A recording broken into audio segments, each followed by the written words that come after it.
Hello dear students, welcome to this course on real analysis. This is your week number 6 and for this week it's a lecture number 2. So this is a continuation of the previous lecture on metric spaces. In the previous lecture we studied metrics, we studied its various example and then we defined the concept of metric space. So if you will observe, your real number system is also a metric space corresponding to the metric dxy is equal to mod of x minus y, right? So the mod thing is actually the distance and we defined it as metric. That means throughout the last course that you did on real analysis, you were actually studying that metric space, that particular metric space r comma d, and what is d? Mod x minus y. Are you getting my point? So whatever you studied in real analysis is actually the study of a particular metric space. Now we generalize that concept. So in this week, what we are going to do, we are going to study the generalized concept of a metric space and the properties that we studied in the real analysis part. The same thing we are going to do with the generalized metric spaces. Are you getting my point? So we will now begin, and after that you will actually feel that what I was talking, that we are going to generalize all the properties that we studied in real analysis now in this course. Got it? अब start करते हैं नए topics को। ठीक है, तो अगर आपने मीट्रिक को ध्यान से देखा होगा तो मीट्रिक में एक्चुअली मतलब क्या है। मीट्रिक का मतलब है कि आप किसी भी स्पेस के दो पॉइंट उठा रहे हो और उनके बीच की कोई ना कोई डिस्टेंस को डिफाइन करके दे रहे हो कि किसी भी दो पॉइंट को अगर मैंने पिक करा तो उनके बीच में जो डिस्टेंस होगी मैं इस तरीके से डिफाइन कर रहा हूं, तो वही मीट्रिक है। ऑलराइट, तो आपको दो पॉइंट्स के बीच में डिस्टेंस मालूम है। अगर आपको पता करना है कि किसी पॉइंट और किसी सेट के बीच में क्या डिस्टेंस होगी, तो मैं अब उसकी डेफिनेशन लिखने जा रहा हूं। तो distance of a point from a set, तो हमेशा क्या करना पड़ेगा ऐसे केसेस में, सबसे पहले मीट्रिक स्पेस आपको कंसीडर करना पड़ेगा, क्योंकि अब आपके पास वो नहीं है कि रियल लाइन है आपके पास।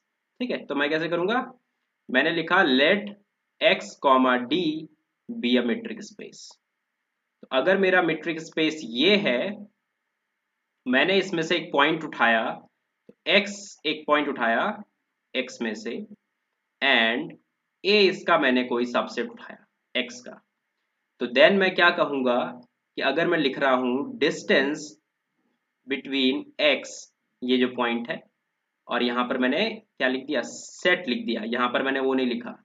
तो अगर आपको याद होगा रियल एनालिसिस में, तो रियल एनालिसिस में आप इस चीज को इस तरीके से लिखते थे, इन्फिमम ऑफ, और यहाँ पर लिखते थे आप, जैसे आपको किसी पॉइंट का किसी सेट से डिस्टेंस कैलकुलेट करना होता था तो आप लिखते थे x माइनस वाई, और आप लिखते थे such that y belongs to A. ये डेफिनेशन होती थी। क्यों होती थी ये डेफिनेशन? क्योंकि वहां पर आपको डिस्टेंस मालूम होती थी कि डिस्टेंस तो मॉड ही है, बट अब आपने नई एक डिस्टेंस डिफाइन करी है d, तो अब आप इसकी जगह ये नहीं लिखेंगे, आप यहाँ पर लिखेंगे जो मीट्रिक आपको क्वेश्चन में दी गई है। तो आपके लिए मॉड कुछ नहीं है, अब आपके लिए मीट्रिक सब कुछ है। तो मैं यहाँ पर क्या लिखूंगा, डी ऑफ, और मैं यहाँ पर लिखने वाला हूँ D of X comma Y such that Y belongs to A. तो आपने इस सेट का इन्फिमम लेना है। ये इन्फिमम वेरी किस पे कर रहा है, वाई के ऊपर। आपने वाई रखा, दूसरा वाई रखा, तीसरा वाई रखा, और उन सब में से जो इन्फिमम था वो आपका डिस्टेंस आ गया। तो हमने डिफाइन कर लिया distance of a point from a set. अब मैं क्या डिफाइन करूंगा, distance between two sets. Got it? तो अभी फिर से मैं क्या करना पड़ेगा, मुझे पहले सबसे पहले आपको सबसे पहले क्या कंसीडर करना पड़ेगा, एक मीट्रिक स्पेस। तो x कोई सेट था और d उसमें मीट्रिक डिफाइन थी, तो ये एक मीट्रिक स्पेस हो गया। मैंने ये मीट्रिक स्पेस डिफाइन करा है, तो आपने क्या करना है, अब दो सबसेट लेने हैं a और b। अगर आपने दो सबसेट इसके उठाए और आप ढूंढना चाह रहे हैं इनके बीच की डिस्टेंस, देन बीच की जो डिस्टेंस है, यहाँ पर मैं ये नोटेशन बना रहा हूँ। ये नोटेशन जो होता है ये होता है डिफाइंड का। तो मैं क्या कर रहा हूँ, इसको डिफाइन कर रहा हूँ इस तरीके से कि दो सेट्स के बीच में डिस्टेंस क्या है। तो डिस्टेंस जो है जो दो सेट के बीच में, वो क्या है, यहाँ पर भी आप इन्फिमम ही लिखेंगे, यहाँ पर आप D of X comma Y लिखेंगे, सच दैट यहाँ पर x a का होगा और y b का होगा। इसका मीनिंग है यहाँ पर दोनों के दोनों वेरिएबल हैं, x भी वेरिएबल है और y भी वेरिएबल है। तो ये इन्फिमम इन दोनों सेट का जो होगा वो होगा डिस्टेंस बिटवीन टू सेट्स। ठीक है, अब आपसे मेरा एक क्वेश्चन है, तो जो मेरा क्वेश्चन है आपसे वो मैंने आपके सामने लिख दिया है कि if A intersection B is empty this will imply distance of A comma B is non zero. ठीक है, तो मीनिंग ये है कि अगर दो सेट डिसजॉइंट भी है, क्या उसके बाद आप हमेशा ये बोल सकते हो कि distance between them is non zero? इसका आंसर होगा नो। तो क्या एग्जांपल दूंगा, देखो। तो मैं एग्जांपल लूंगा। तो मैंने ए लिया 0,1, बी लिया -1,0, दोनों के दोनों ओपन इंटरवल है। मेरा जो स्पेस है जिस पर मैं वर्क कर रहा हूँ वो है रियल। तो मेट्रिक कौन सी है? Usual metric. इस मेट्रिक को क्या कहते हैं? Usual metric. तो ये मेरा काउंटर एग्जांपल है इस स्टेटमेंट को फॉल्स प्रूफ करने का। तो इसका आंसर क्या है? फॉल्स। कि ऐसा हो सकता है कि सेट्स डिसजॉइंट हो और डिस्टेंस फिर भी क्या आए? जीरो आए, ऐसा हो सकता है। तो उसके लिए काउंटर एग्जांपल है। ठीक है, तो कैसे सोचूंगा मैं? मेरे को इस तरीके से सोचना है। आप सबसे पहले रियल लाइन को ड्रॉ करेंगे ताकि आपको डायरेक्टली फील हो जाए ये चीज। तो ये मान लीजिए जीरो है, ये आपके पास इंटरवल है 0,1 का, ये इंटरवल है -1,0 का। Got it? आपको करना क्या है, यहां से कोई भी जनरल एलिमेंट पिक करना है, यहां से एक जनरल एलिमेंट पिक करना है और दोनों के बीच की डिस्टेंस निकालनी है। डिस्टेंस कितनी होगी? इसमें से इसको माइनस करा दो, इसमें से इसको माइनस करा दो, वही डिस्टेंस है। तो जैसे जैसे मैं इस पॉइंट को जीरो के नजदीक लाऊंगा और इस वाले पॉइंट को जीरो के नजदीक लाऊंगा, वो डिस्टेंस क्या होगी? रिड्यूस होती जाएगी। इसके बीच में और इसके बीच में जो डिस्टेंस है वो रिड्यूस होने लग जाएगी अगर मैं पॉइंट को इधर की तरफ अप्रोच कराने लग जाऊं। बात समझ आ रही है आपको? तो जैसे जैसे जैसे मैं अप्रोच करते जाऊंगा करते जाऊंगा करते जाऊंगा, जीरो की तरफ अप्रोच करने लगूंगा, वहां तब जाके वो डिस्टेंस जीरो आने लगेगी, है ना? तो आपके पास डिस्टेंस बिटवीन टू सेट्स क्या है? Infimum of the distance between points of दो सेट्स। तो आपको बेसिकली क्या करना है? पॉइंट्स के बीच की सारी डिस्टेंसेस जितनी पॉसिबल हो सकती हैं एक सेट के अंदर लिख लेनी है। जब आप सारी के सारी डिस्टेंसेस को एक सेट के अंदर लिख लेते हो और उसके बाद उसका इन्फिमम लेते हो तो वो डिस्टेंस बनती है बिटवीन टू सेट्स के बीच। तो अब मुझे किसी तरीके से शो करना है, ठीक है? मैं मैथमेटिकली शो करना चाह रहा हूँ। देखो, आपको दिखाई तो डायरेक्टली दे रहा है कि आपने एक एक करके सारे किन्हीं भी दो पॉइंट्स के बीच की डिस्टेंस लिखी। मैथमेटिकली आपको दिखाई दे रहा है कि वो क्या आने वाली है? जीरो आने वाली है। दिखा, सॉरी, डायरेक्टली आपको ग्राफिकली आपको दिखाई दे रहा है कि distance between these two sets is zero. Because आप क्या करोगे? एक ऐसे पॉइंट का यहाँ से उठाओगे, एक ऐसा पॉइंट यहाँ से पिक करोगे और एक ऐसा पॉइंट यहाँ से पिक करोगे जो बिल्कुल जीरो के नजदीक हो, तो उनके बीच में डिस्टेंस एप्सिलॉन से कम आ जाएगी, तो वो डिस्टेंस जीरो ही आ जाएगी। तो कैसे मैं करूंगा ये काम? अब आपको ध्यान से देखना होगा। तो मैं क्या करूंगा? मैंने सबसे पहले इस तरीके से आप सोचो कि मैंने क्या करा, एक सीक्वेंस यहाँ से उठाई। मान लीजिए यहाँ से मैं एक पॉइंट उठा रहा हूँ। ऐसा करते हैं चलो, क्योंकि मुझे सिर्फ काउंटर देना है तो मैं ऐसा करता हूँ, यहाँ से जीरो कंसीडर कर लेता हूँ। अभी भी डिस्टेंस नॉन एम्प्टी है, तो यहाँ से मैंने क्या पिक करा? जीरो। ए के अंदर से मैंने पॉइंट उठाया 1/n। 1/n belongs to A for all n belongs to natural number. ये डायरेक्टली दिख रहा है आपको कि xn जो है एक एलिमेंट है, एक पॉइंट है। किसके अंदर का? ए के अंदर का। किसके लिए? For every natural number. मैंने यहां से कौन सा उठाया? y मैंने उठाया जीरो। अब मैंने xn और y के बीच की डिस्टेंस निकालनी शुरू करी। तो ये आएगी कितनी? देखो, y xn बड़ा है तो ये mod of xn minus y आएगा, और which is equal to xn minus Y. Because xn bigger है तो इसका आंसर आ जाएगा 1/n ही, क्योंकि y तो जीरो था। तो distance between these two points is 1/n। अब जैसे जैसे मैं n को इंक्रीज करता जाऊंगा वैसे वैसे ये चीज क्या आने लगेगी? जीरो के नजदीक आने लगेगी। तो as n goes towards infinity, d of xn comma y goes towards zero। अब आपको देखना क्या होगा कि आपने एक सेट कंसीडर करा। ये तो हो गई बात कि आपको दिखाई दिया कि इन दोनों पॉइंट्स के बीच में डिस्टेंस जो है जीरो की तरफ जा रही है। y किसका एलिमेंट है? इस वाले सेट का। और xn किसका एलिमेंट है? इस वाले सेट का। ठीक है, अब आपने क्या करना है? एक सेट कंसीडर करना है। मैं यहाँ पर इस सेट के अंदर distance between xn and y लिख रहा हूँ। What is y? y is zero. And what is xn? xn is 1/n। अब मैंने एक और सेट लिया, distance between x and y। What is x? x belongs to a। What is Y, Y belongs to B. तो यहाँ पर ये zero नहीं है, यहाँ पर फिक्स नहीं है, ये आर्बिट्रेरी एलिमेंट है। तो ये जो यहाँ पर है, ये वाला जो ऊपर वाला जो सेट है, असल में वो एक छोटा सेट है और नीचे वाला बड़ा सेट है, मतलब वो सुपर सेट है इसका, और स्ट्रिक्ट है ये बिल्कुल। तो मतलब ये जो सेट है जो ऊपर लिखा हुआ है और ये जो नीचे लिखा हुआ है, ये वाला इसका सबसेट है। तो अगर ये इसका सबसेट है, दिस विल इम्प्लाई, डायरेक्टली आपको पता होता है कि इन्फिमम जो इस सेट का आने वाला है, इस सेट का जो इन्फिमम है, d of x y such that x belongs to a, y belongs to b, this is less than this।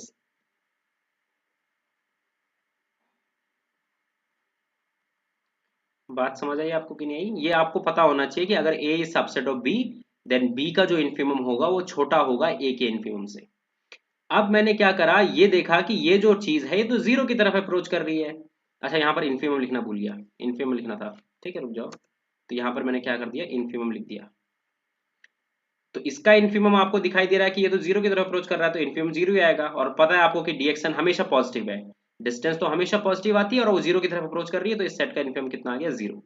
ये जो है इससे छोटा था, ये वाली जो चीज थी वो इससे छोटी थी। और ये चीज जो लिखी है असल में ये क्या है, distance between A and B.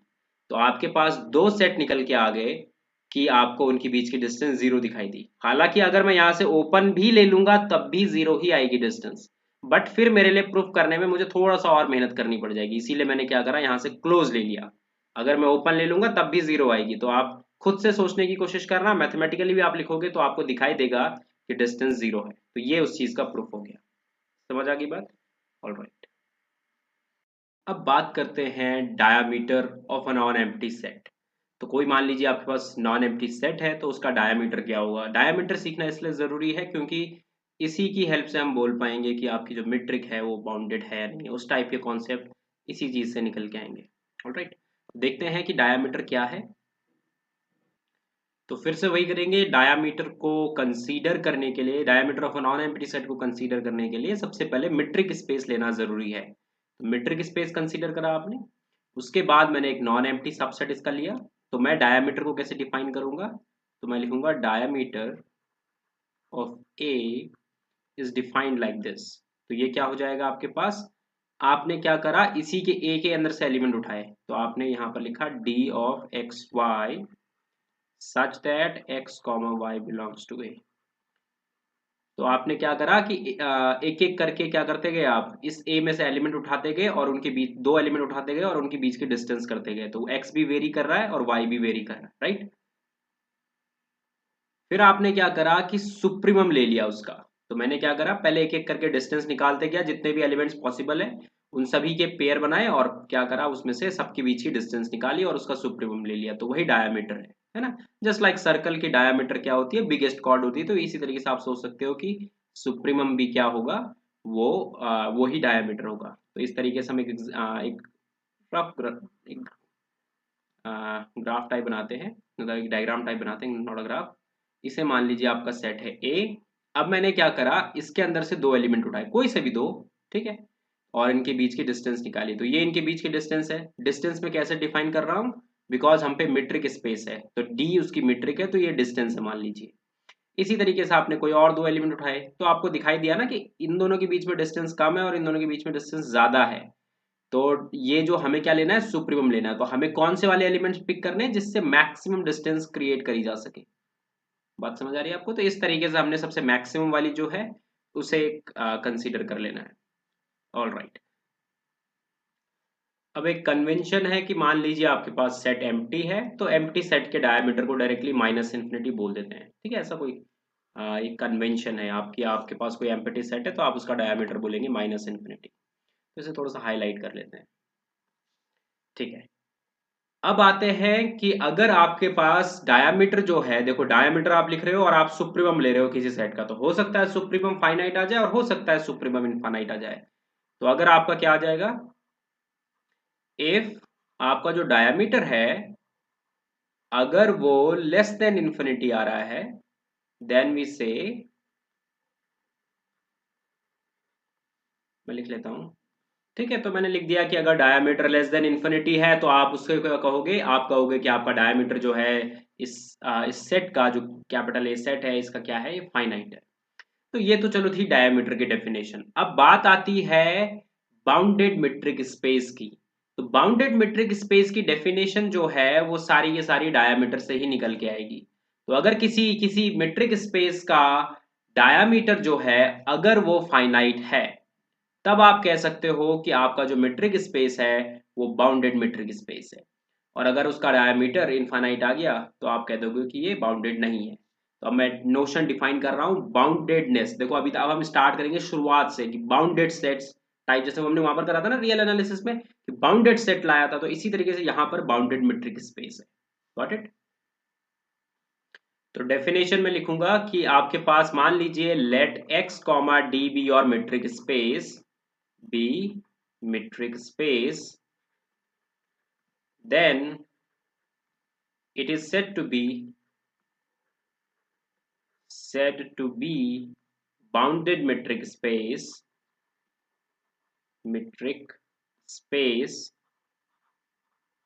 if diameter of this space x is less than infinity। इस बात का क्या मतलब है? दैट इज, इस बात का ये मतलब है कि आप क्या करो, for all x comma y belonging to this space x there exist, और यहां पर मैं लिखूंगा एक एन नॉट लिख लो या फिर के रियल नंबर ले लेते हैं, चलो there exist K greater than zero. ये ग्रेटर देन जीरो का मतलब क्या है कि ये रियल नंबर, ये रियल एक नंबर है, ठीक है, such that D of x Y is less than K. तो सभी के लिए क्या होना चाहिए, एक के मिल जाना चाहिए सच दैट ये जो है D X Y is less than K. ठीक है, तो यहां पर देयर एग्जिस्ट की जगह ऐसा करता हूं मैं, यहां पर मैं लिखता हूं, थोड़ा सा आपको ये फीलिंग आनी चाहिए कि ये के जो है एक सिंगल मिलना चाहिए जिसके लिए ऐसा हो, we have D X Y less than K for some K greater than zero. तो ये डेफिनेशन हो गई। तो क्या है हमारे पास, अगर आपके पास डी एक्स वाई जो है लेस देन के आना चाहिए, तो सारे के सारे एलिमेंट्स के लिए अगर वो के से छोटा है, देन आप क्या कहोगे कि आपका जो मीट्रिक स्पेस है वो बाउंडेड है, अदरवाइज वो क्या हो जाएगा, अनबाउंडेड हो जाएगा। तो मीट्रिक स्पेस बाउंडेड आपको भले ही दिखाई ना दे, जैसे फॉर एग्जाम्पल मैं क्या बात कहना चाह रहा हूं आपसे, मान लीजिए आपने रियल लाइन ली, आपको लग तो ये रहा है कि ये अनबाउंडेड है भाई, रियल लाइन बाउंडेड कैसे हो सकती है, बट ऐसा नहीं है। रियल लाइन की जो बाउंडेडनेस है वो सब कुछ डिपेंड कर रही थी यूजुअल मीट्रिक पर। तो जब आपने यूजुअल मीट्रिक ली थी, कौन सी वाली, मॉड एक्स माइनस वाई वाली, तो मॉड एक्स माइनस वाई में आपको वो आपके अंदर बैठा हुआ है कि ये अनबाउंडेड चीज है। बट अगर आप या डिस्क्रीट मीट्रिक ले लोगे, तो मीट्रिक में कौन सी डिफाइन कर रहा हूं, मैंने एक एग्जांपल लिया, फॉर एग्जांपल मैंने एक मीट्रिक ली, मैंने अपना स्पेस लिया R, और मैंने अपनी मीट्रिक ली D X Y is equal to, जो डिस्क्रीट मीट्रिक होती है that is 1 if x is not equal to y, and if x is equal to y then I will take 0। तो ये डिस्क्रीट मीट्रिक ली। अब मैं क्या कर रहा हूं, कोई से भी दो आर्बिट्ररी एलिमेंट उठा रहा हूं, कोई से भी दो आर्बिट्ररी एलिमेंट। आपको पता है कि dxy जो है वो हमेशा 1 से छोटा आने वाला है, तो कभी भी नहीं आएगा, तो दिस विल इम्प्लाई इससे बड़ा कभी भी नहीं आएगा, वन वन या वन वन से छोटा ही आएगा हमेशा। क्यों? क्योंकि डी एक्स वाई का आंसर ही 1 है या फिर 0 है। This will imply R comma D is bounded metric space. तो सब कुछ मीट्रिक का खेल है कि अगर आपकी मीट्रिक जो है आपने चेंज कर दी, तो आपका स्पेस जो है बाउंडेड बन सकता है, मीट्रिक चेंज कर दी तो अनबाउंडेड भी बन सकता है। बात समझ आ गई आपको? तो अब मैंने डिफाइन कर दिया कि अनबाउंडेड मीट्रिक स्पेस क्या होगा। तो डेफिनेशन है, if a metric space is not bounded then it is unbounded. Basic सी डेफिनेशन है कि बाउंडेड नहीं होगा तो अनबाउंडेड होगा। एक एग्जांपल ले लेते हैं अनबाउंडेड मीट्रिक स्पेस का। एग्जांपल में क्या लूंगा, जो आप पहले से जानते हो, मैंने x is equal to R लिया और अपनी मीट्रिक क्या ली, मीट्रिक मैंने ली mod of x minus Y. आप जानते हो उसको कि ये मीट्रिक है। अब मुझे शो करना है कि इट इज अनबाउंडेड, तो मैं कैसे शो करूंगा, मैं लिखूंगा कि suppose there exists k such that suppose there exists k such that, क्या लिखूंगा, ग्रेटर देन जीरो लिखना भूल गया, ऐसा लिखता हूँ, suppose there exist k greater than 0 such that क्या हो जाए, for all x comma y in this x, r लिख लेता हूं, in r we have dxy less than k। ठीक है, तो हमने कहा कि सपोज ये बाउंडेड मेट्रिक है, तो बाउंडेड मेट्रिक स्पेस का मीनिंग क्या था, यही कि dxy जो है किसी k से छोटा आने चाहिए for every x and y। तो मैं क्या लिखूंगा, सपोज ऐसा हो रहा है, तो अब मैंने क्या करा, मैंने अपना y जो लिया वो लिया 0, और मैंने जो अपना x ले लिया वो ले लिया k+1। तो अब अगर आप देखोगे distance between x and y वो कितना है, mod of k+1 minus 0 which is equal to k+1। क्यों, क्योंकि k तो ग्रेटर देन 0 था। तो क्या ये k से छोटा है, विच इज नॉट ट्रू। तो क्या मिल गया हमें, एक कॉन्ट्रोडिक्शन मिल गया। क्यों, क्योंकि हमें dxy k से बड़ा मिल गया, तो फिर कॉन्ट्रोडिक्शन मिल गया, तो मतलब that is it is unbounded. Thus r comma mod of x, mod लिख लेता हूं यहाँ पर, ठीक है, मेट्रिक क्या है मेरी, मॉड वाली जो है, is unbounded, unbounded metric space. अब मेरा आपसे एक क्वेश्चन है, क्वेश्चन ये है कि क्या ऐसा हो सकता है कि कोई मेट्रिक स्पेस आपके पास हो, क्या हमेशा ऐसा हो जाएगा कि कोई अनबाउंडेड मेट्रिक स्पेस आपके पास है और आपको एक मेट्रिक मिल जाए जिसकी वजह से वो वाला जो अनबाउंडेड मेट्रिक स्पेस है वो बाउंडेड बन जाए, क्या ऐसा हमेशा हो सकता है? तो yes, it is always true. क्यों, क्योंकि आपको मैंने एक मेट्रिक प्रूफ कराई थी, मैंने आपको कहा था कि if dxy is a metric then dxy upon 1 plus dxy this is also a metric।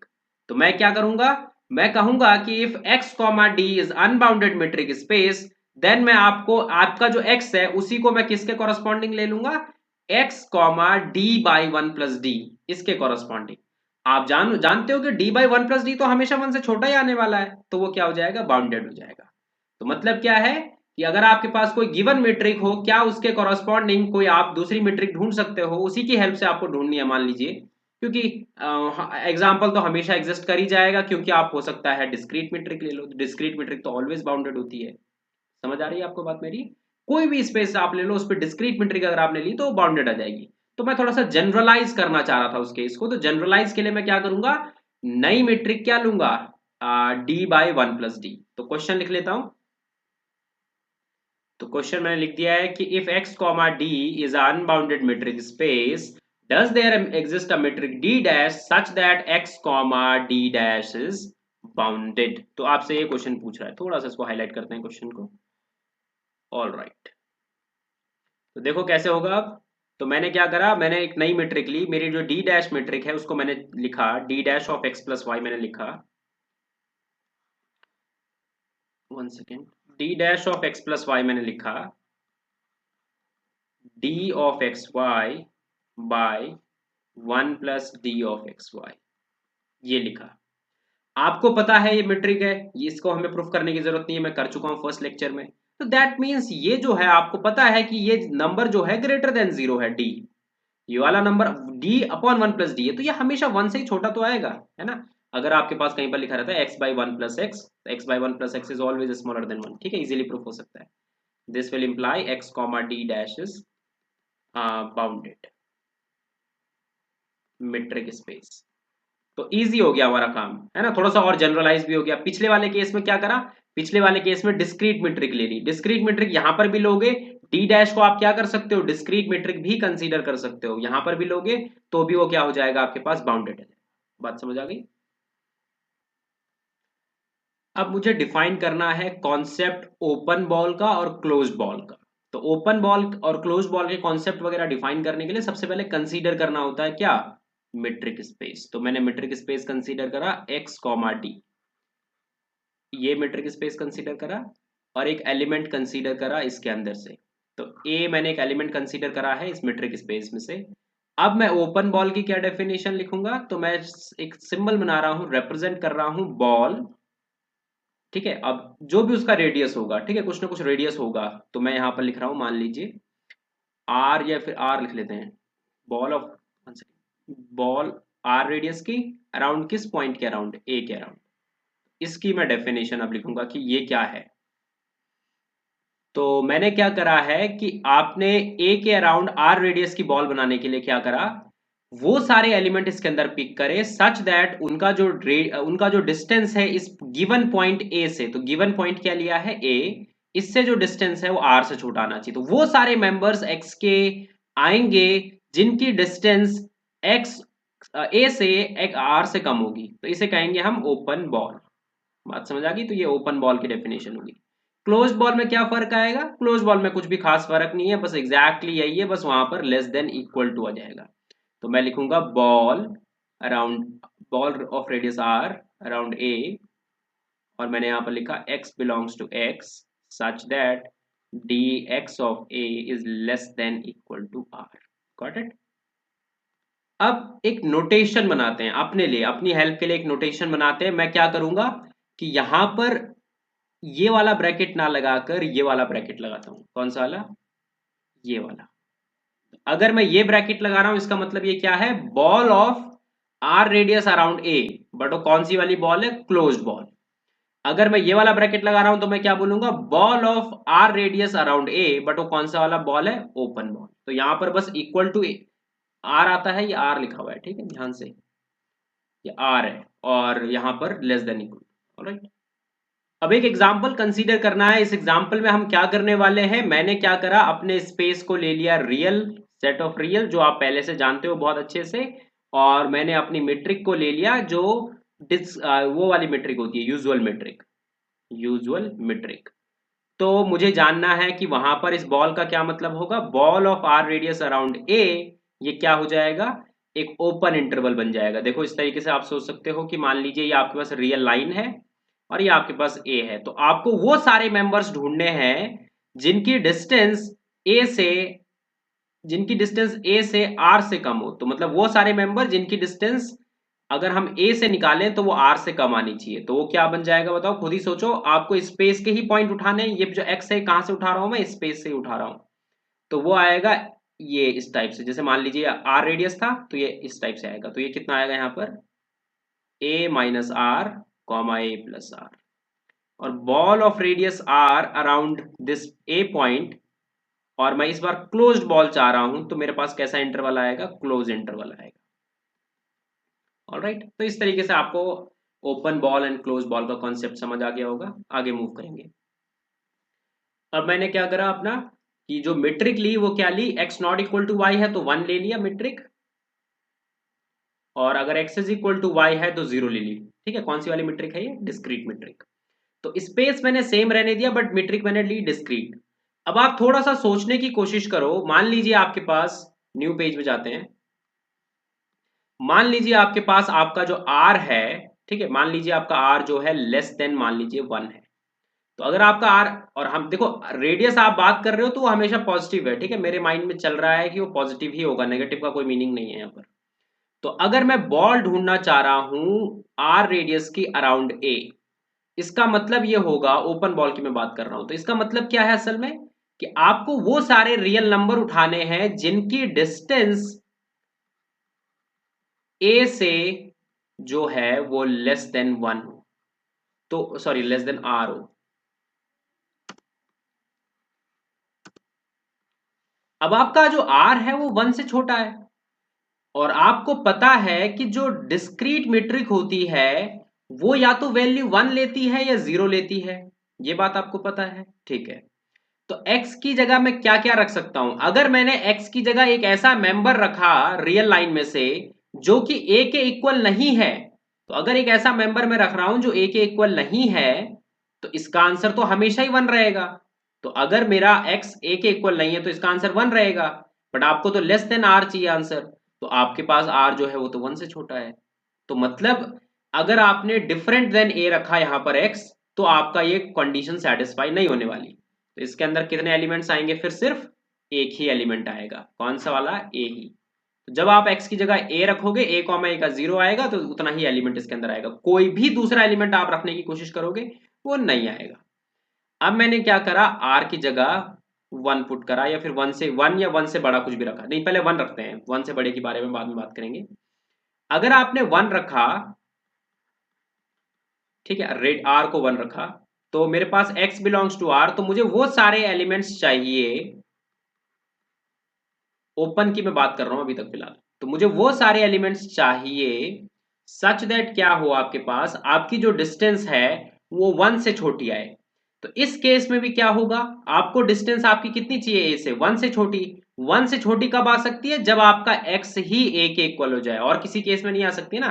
अगर x डिफरेंट देन a हो गया तो इसका आंसर 1 आ जाएगा, तो इनइक्वालिटी ट्रू नहीं होगी, तो इसके अंदर भी सिर्फ एक ही एलिमेंट आएगा। अगर मैं मेरा r जो है ग्रेटर देन 1 ले लूं, तब मैं सोच सकता हूं कि मेरा ball of radius r around a कितना आएगा। तो अब ध्यान से देखो इसको, ये रियल लाइन है, तो d of x comma a आपको अब लेस देन r चाहिए। ठीक है, आपका r कोई नंबर है जो कि 1 से बड़ा है, कुछ भी हो सकता है। तो अब तो आप यहां पर देखोगे कि dxy का मैक्सिमम आंसर कितना आ सकता है, इसका मैक्सिमम आंसर आ सकता है 1। तो 1 तो हमेशा r से छोटा ही होगा, because r is greater than 1। तो इसका मतलब इसमें क्या आ जाएंगे, सारे के सारे एलिमेंट्स आ जाएंगे। तो ball of r radius around a and r is greater than 1, then it will be r। बात समझ आ रही है, अगर 1 या 1 से छोटा होगा तो कितना आ जाएगा, ये इस टाइप से आ जाएगा। अब जब क्लोज बॉल की बात करोगे तो उस केस में थोड़ा सा डिफरेंट हो जाएगा आंसर, इस वाले r इज इक्वल टू 1 वाले केस के लिए भी उसमें r आंसर आएगा। तो अब यही सेम काम करते हैं क्लोज बॉल के साथ। चलो खुद ही से लिख लेता हूं डायरेक्टली, पहले बी आर और अराउंड ए लिखता हूं। ओपन वाले को ढंग से लिखोगे आप, तो अगर आपका r जो है इस रेंज में है 0 r <1, तो आपका आंसर आएगा इसका सिंगलटन ए। अगर r ग्रेटर देन 1 है, देन आपका आंसर आ जाएगा कैपिटल R। ठीक है, अब बात करते हैं क्लोज्ड बॉल की। तो क्लोज्ड बॉल अराउंड ए कैसा होगा दिखने में, कि अगर आपने ध्यान, इसको आप खुद से करने की कोशिश करना, अगर आपके पास जो आपका आर है वो ऐसा है तो आपका आंसर सिंगलटन ही आएगा उस केस में भी। बट अगर आपका आर ग्रेटर देन और इक्वल टू 1 है तो उस केस में आपका आंसर आ जाएगा आर। बात समझ आ गई, तो ball of r radius around a can be the complete metric metric space. बात समझ आ गई, ठीक है। अब मैंने क्या करा है, कंसीडर कॉम्प्लेक्स नंबर का स्पेस कंसीडर करा है, और मेट्रिक यहां पर कौन से वाले मॉड्यूलस वाली होगी, mod of x minus y. यहां पर वाला मॉड थोड़ा सा डिफरेंट है, यहां पर वाला मॉड क्या है, जो R2 में मेट्रिक डिफाइन करी थी। तो कैसे करेंगे, मान लीजिए आपके पास x इज इक्वल टू है a plus iota b, and y is equal to है c plus iota d. Then आपके पास डिस्टेंस ऑफ एक्स वाई जो होगा वो कितना निकल के आएगा, x माइनस वाई। इसमें से इसको माइनस कराओगे तो बेसिक कॉम्प्लेक्स नंबर मैं अज्यूम कर रहा हूँ कि आपको आता है, तो मैंने क्या कर दिया, रियल पार्ट को अलग कर दिया और इमेजिनरी पार्ट को अलग अलग कर दिया। इसका मॉड्यूलस की डेफिनेशन क्या होती है, इसके मॉड्यूलस की डेफिनेशन होती है a minus c whole square plus b minus d whole.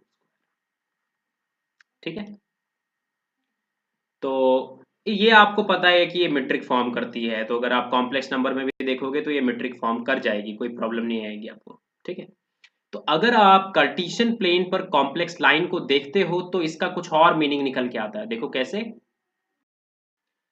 अब आप मान लीजिए कि आपके पास कार्टेशियन प्लेन है, और a कॉमा बी की जगह और c कॉमा डी की जगह मैं क्या रख रहा हूँ, एक इन दोनों में से किसी एक को मैं ओरिजिन रख ले रहा हूँ। ठीक है, तो मान लीजिए कि a कॉमा बी ओरिजिन था आपके लिए, तो 0 कॉमा 0 था। ठीक है, अच्छा ये रियल एक्सिस है, रियल एक्सिस, और ये इमेजिनरी एक्सिस है।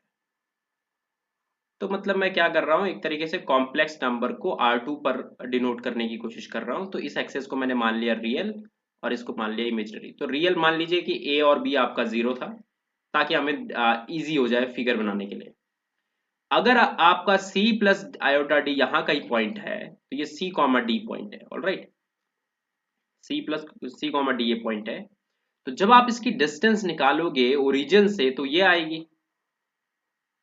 ठीक है, अब आप कर क्या रहे हो, मान लीजिए आपको ये मेरे पास क्या है, under root of c square plus d square है। ये कितना है, under root of c square plus d square. C square plus d square कितना है, ये वाली चीज जो यहाँ पर लिखी हुई है। अब अगर मैं क्या कर रहा हूं, एक बॉल बना रहा हूं, मान लीजिए किसी रेडियस आर की, ठीक है, अराउंड व्हाट, अराउंड मान लीजिए 0 प्लस 0 आयोटा, ये मान लीजिए। अब r जो है मेरा वो कितना है, r मेरे लिए है मान लीजिए under root of c square plus d square. तो हमें इसके अंदर कौन से एलिमेंट्स रखने हैं, हमें इसके अंदर वो सारे कॉम्प्लेक्स नंबर्स रखने हैं सच दैट अगर आप z z का डिस्टेंस 0,0 से निकाले तो वो इससे कम आए, इस r से कम आए। ठीक है, तो मैं क्या लिखूंगा, distance of z with origin. ठीक है, तो यहाँ पर क्या लिखूंगा 0 + 0 iota, this should be less than r। तो ये आपके लिए ओपन बॉल आएगी। तो ओपन बॉल अगर आप देखना चाह रहे हो तो आपको वो सारे पॉइंट चाहिए जिनकी ओरिजिन से डिस्टेंस कितनी है, 0,0 से कम है। तो अगर आप ध्यान से देखोगे तो ये एक सर्कल बन जाएगा। बात समझ आई? तो ये ओपन ओपन सर्कल होगा। ये बाउंड्री इसमें इंक्लूडेड नहीं है। क्या नहीं है, बाउंड्री इंक्लूडेड नहीं है, सर्कल है पूरा का पूरा। तो यहां पर मैं लिखूंगा boundary not included, not included. Boundary किसकी, सर्कल की। तो जो इटसेल्फ सर्कल है वो इंक्लूडेड नहीं है, तो अंदर का जो एरिया है ना, वो सारा का सारा है। तो ball around zero, ball of radius are around 0 + 0 iota will look like this. ठीक है, कॉम्प्लेक्स प्लेन में। अगर आप क्लोज करोगे तो बाउंड्री इंक्लूड हो जाएगी। तो अगर मैं क्या लिखूंगा कि क्लोज इंटरवल 0 + 0 आयोटा लिख दूंगा तो बाउंड्री इंक्लूड हो जाएगी। तो कभी भी आपको देखना है कि किसी पॉइंट के अराउंड आप आर रेडियस की बॉल बना रहे हो तो एक तरीके से वो एक सर्कल बन जाती है, एक डिस्क टाइप बन जाती है। क्या बन जाती है, एक ओपन डिस्क। उसे मैंने नाम क्या देना है, ओपन डिस्क। और क्लोज डिस्क क्या हो जाएगी, जो जिसके अंदर आप बाउंड्री को भी इंक्लूड कर दोगे वो क्लोज डिस्क हो जाएगी। ऑलराइट, अब हमें डेफिनेशन देनी है नेबरहुड ऑफ अ पॉइंट के बारे में। तो किसी भी चीज को डिफाइन करने के लिए सबसे पहले मैं कंसीडर करूंगा metric space. Let x, d be a metric space. ठीक है, तो अगर ये मेट्रिक स्पेस है और मैंने इसके अंदर से एक पॉइंट उठाया, तो आपने कोई भी पॉइंट उठाया, मैंने मान लीजिए ए उठाया, ए आपने लिया x में से, तो मैं क्या लिखूंगा कि a belongs to x, then n, n एक नेचुरल नंबर, मतलब आप सोचिएगा n एक सेट है, तो n a लिख रहा हूं। तो n a क्या रिप्रेजेंट कर रहा है, neighbourhood. Then n a is set to B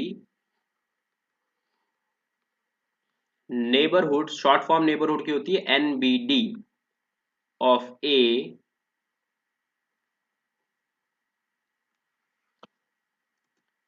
if there exists epsilon greater than 0 such that ball of epsilon radius around a is contained in Na। तो किसी भी सबसेट, ये Na जो है ये अपने आप कुछ है नहीं, ये किसका सबसेट है, ये x का सबसेट है। तो यहां पर लिखना बहुत जरूरी है कि ये x का सबसेट है। तो आपके पास किसी सबसेट Na को मैं नेबरहुड कहूंगा एक पॉइंट का, अगर क्या हो जाए, कोई एप्सिलॉन मिल जाए मुझे greater than 0 such that ball of epsilon radius around a is contained in Na। तो मतलब एक बॉल अगर Na के अंदर चली जाती है एप्सिलॉन रेडियस की, कोई एप्सिलॉन ऐसा मिलना चाहिए, कोई एक एप्सिलॉन मिलना चाहिए सच दैट उसके लिए क्या हो जाए, ball of epsilon radius around a is contained in Na। Then we will say that then we will say that Na is the neighborhood of A। बात समझ आ गई? तो ये डेफिनेशन है नेबरहुड की। तो अब हमारे पास एक स्टेटमेंट है कि every open ball is neighbourhood of each of its point. तो ओपन बॉल में से आप कोई सा भी पॉइंट पिक करेंगे, उसका जो नेबरहुड होगा वो ओपन बॉल जरूर होगा। ये स्टेटमेंट हमें ये बता रही है। सिमिलर स्टेटमेंट आपने एनालिसिस में भी करी थी, रियल एनालिसिस में, जो रियल लाइन पर हम वर्क कर रहे थे। तो हमने कहा था कि आपने कोई भी, अगर आपने ओपन इंटरवल लिया, एप्सिलॉन ओपन इंटरवल लिया किसी भी पॉइंट के अराउंड, तो उस एप्सिलॉन ओपन इंटरवल में कोई भी मेंबर अगर आपने पिक करा, वो जो मेंबर होगा उसका जो नेबरहुड होगा वो ओपन इंटरवल जरूर होगा। तो यहां पर ओपन इंटरवल की जगह क्या रिप्लेस हो चुका है, ओपन बॉल। तो कैसे करूंगा हैंडल, इसको कैसे करूंगा, जैसे आपने स्टार्ट करा, तो मैंने कैसे करा इसको स्टार्ट, कि मैंने दो केसेस लिए। देखो, अगर आपको ओपन बॉल, सबसे पहले तो चलो ऐसा करते हैं कि ओपन बॉल को कंसीडर करते हैं। तो लेट बी और आर रेडियस की बॉल ली अराउंड एनी पॉइंट ए। ठीक है, तो let b r a be the open ball. हमें शो क्या करना है, हमें शो करना है, विथ टू शो हमें क्या करना है, show for each x that lies inside this ball of r radius around A, we have BRA as neighborhood of x। तो x का जो नेबरहुड होगा वो BRA होगा ही होगा, ये हम कह रहे हैं अगर आपने कोई सा भी x लिया। कैसे शो करेंगे? दो केसेस बनाएंगे। केस नंबर वन तो बेसिक सा है। देखो, अगर आपने इस बॉल में से कोई पॉइंट उठाया है तो ऐसा हो सकता है ना कि वो ए जो सेंटर है उस बॉल का उसी के इक्वल हो जाए। तो मैंने क्या कंसीडर करा? x इज इक्वल टू ए। दूसरा जो केस मेरा बनेगा वो ये बनेगा कि ऐसा हो सकता है कि वो जो x है वो किसके इक्वल नहीं है? a के इक्वल नहीं है। तो पहले ये वाला केस करते हैं। अगर x a के इक्वल है, अब डेफिनेशन पे आते हैं। आपको किसी na सबसेट, na अगर सबसेट है आपका मेट्रिक स्पेस का, तो उसे मैं नेबरहुड कहूंगा किसी पॉइंट a के कॉरस्पॉन्डिंग। अगर क्या हो, कोई एप्सिलॉन मिल जाए सच दैट ये बॉल उसके अंदर कंटेन्ड हो जाए, तो ये तो ऑब्वियस सा है। मैंने अपना एप्सिलॉन कितना लूंगा? मेरा जो एप्सिलॉन होगा वो r ही होगा। तो अब देखो, ball of epsilon radius around a, sorry, ball of epsilon radius around x मैंने करा, बिकॉज x और a तो दोनों सेम है, तो ये किसके इक्वल है? ये तो ये इसके इक्वल है। बात समझे? एप्सिलॉन मेरा r है और x मेरा a है, तो ये एग्जैक्टली दोनों सेम है। तो बिकॉज ये सेम है तो सबसेट तो होगा ही एक दूसरे का। सबसेट चाहिए होता, ये तो इक्वल ही आ गया। दस डन। इस केस में तो डन हो गया क्योंकि हमें सबसेट चाहिए था, बट वो तो इक्वली आ गया, तो हमारे लिए और अच्छा हो गया। अब अगर x not equal to a है, तो हमारे पास इस तरीके से आपको सोचना है। मान लीजिए आपकी बॉल है, ये आपका सेंटर है a। थोड़ा सा नीचे लिखता हूँ। मान लीजिए बॉल है, ये सेंटर है a। ठीक है, मतलब थोड़ा सा डायग्राम से रिप्रेजेंट कर रहा हूँ, एग्जैक्टली ऐसा दिखे ऐसा जरूरी नहीं है। मैंने यहां से कोई पॉइंट उठाया है x, और मुझे क्या प्रूफ करना है कि जो ये x है इसका जो नेबरहुड है, ये बॉल जो गिवन बॉल है वो है ही है।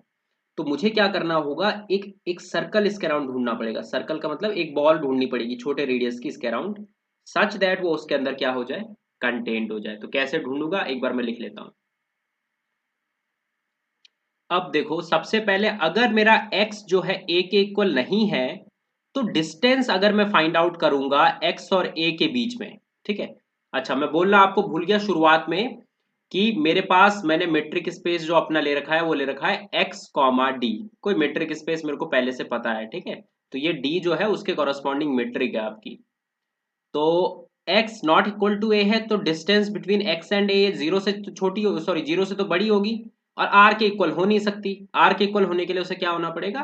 बाउंड्री पे जाना पड़ेगा पॉइंट को। बट ये बिकॉज ओपन बॉल है तो बाउंड्री पे नहीं है, तो ये बाउंड्री से पीछे है। तो ये dx से क्या है? ये डिस्टेंस, ये आपकी कौन सी डिस्टेंस है? d ऑफ x एक कॉमा है, ये जो डिस्टेंस है ये dx है। तो ये r से छोटी होगी क्यों? क्योंकि r जो डिस्टेंस है वो तो यहां से लेकर यहां तक की, ये r है आपका, तो ये वाली जो है r से छोटी होगी ही होगी। ठीक है, अब मैंने एक नंबर कंसीडर करा r1। तो r1 मैंने लिखा r minus D of X A. तो अगर r में से मैं dx से माइनस कर रहा हूं तो मेरे पास कौन सी वाली डिस्टेंस बच रही है? ये पीछे वाली जो अब मैं डॉटेड में बनाऊंगा, ये वाली डिस्टेंस। तो जो यहां से लेकर यहां तक की जो डिस्टेंस है, ये मेरे पास वो वाली डिस्टेंस है r1। तो ये मेरे लिए क्या है? ये डिस्टेंस मेरे लिए r1 है। बात समझ आ गई? अब मैं कुछ लिखता हूं। तो मुझे क्या चाहिए? एक एक एप्सिलॉन चाहिए जो कि मैं x के अराउंड जिस जिस उसकी बॉल बनाऊं, और x के अराउंड एप्सिलॉन रेडियस की बॉल बनाने के बाद वो जो है इस बिगर सर्कल में लाई कर जाए। इस बिगर सर्कल का नाम है बी आर ऑफ ए। तो आपके हिसाब से क्या होना चाहिए वो? तो ये जो मैंने R1 बनाया है R माइनस डी एक्स से, अगर आप इसके अराउंड ही बॉल बनाएंगे, ओपन बॉल की मैं बात कर रहा हूं, तो आपको कहीं ना कहीं लग रहा है कि ये जो बॉल है ये इसके अंदर आएगी ही आएगी। तो यहां से लेकर यहां तक की, कलर चेंज करना चाहिए, शायद थोड़ा सा कंफ्यूजिंग हो जाएगा नहीं तो फिगर, चलो कलर रहने दो, ऐसे समझते हैं।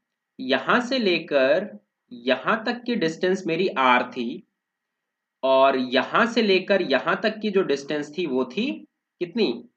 R1, सॉरी R1 नहीं, R ये थी dx से, और R1 जो डिस्टेंस निकल के आई थी वो R माइनस डी एक्स से थी। तो ये वाले डिस्टेंस कितनी है? ये वाले डिस्टेंस है dxa। तो R1 क्या था, R माइनस डी एक्स है, तो मैंने ये मेरे लिए डी एक्स R1 है।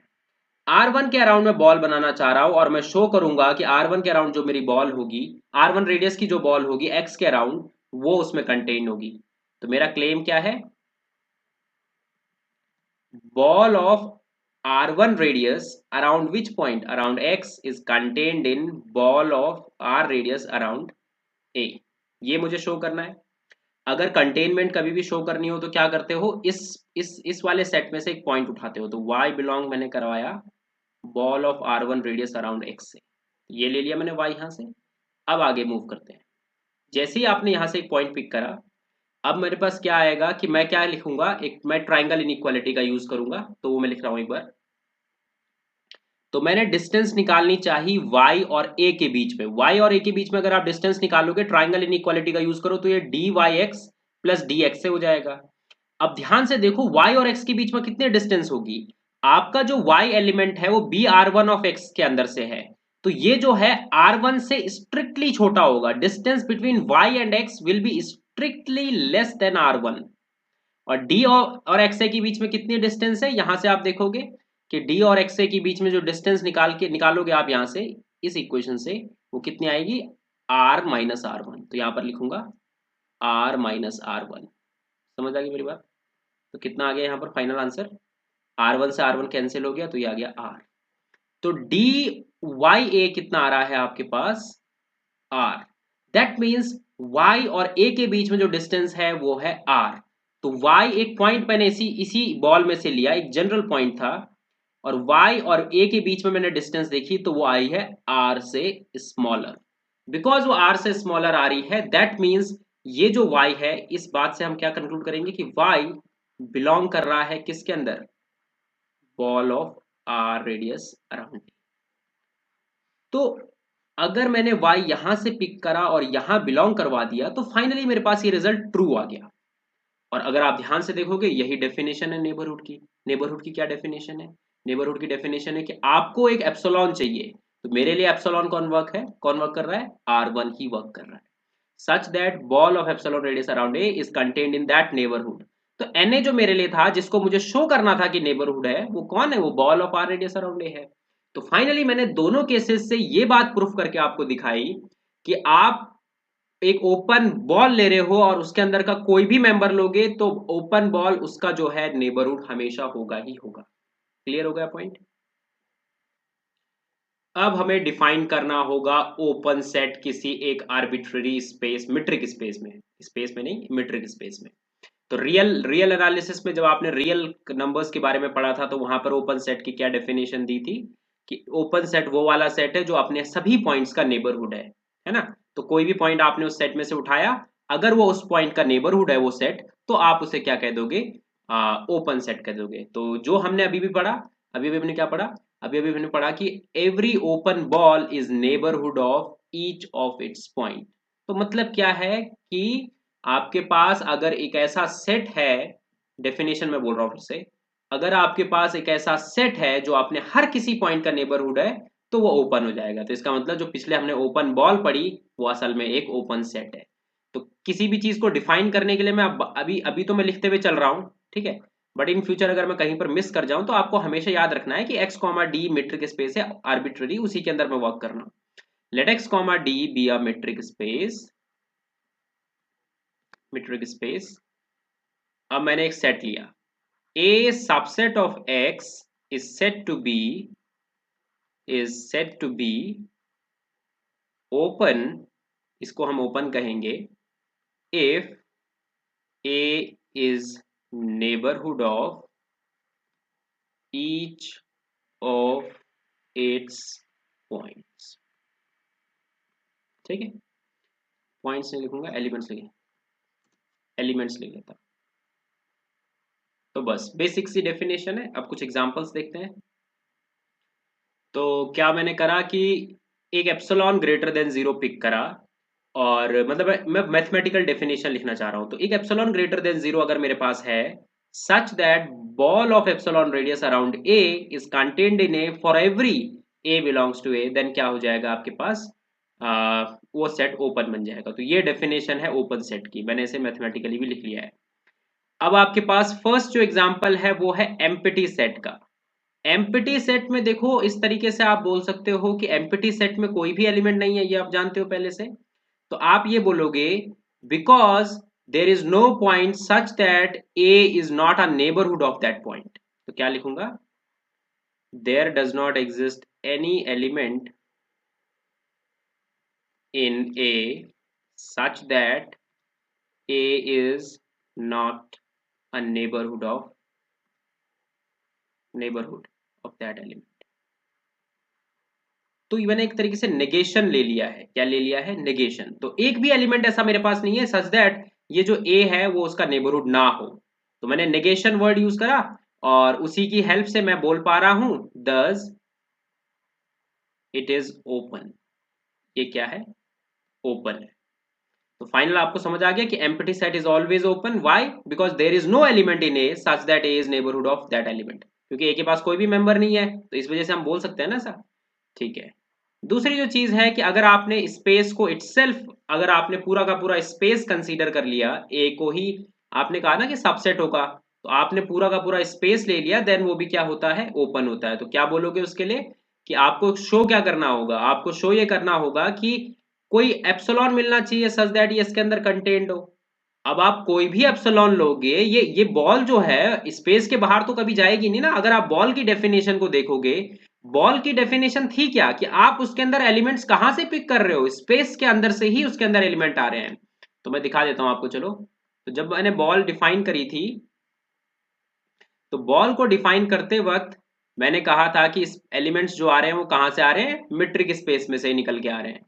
तो बिकॉज वो मीट्रिक स्पेस में से ही निकल के आ रहे हैं तो इस वजह से मैं डायरेक्टली बोल सकता हूँ ना ये बात।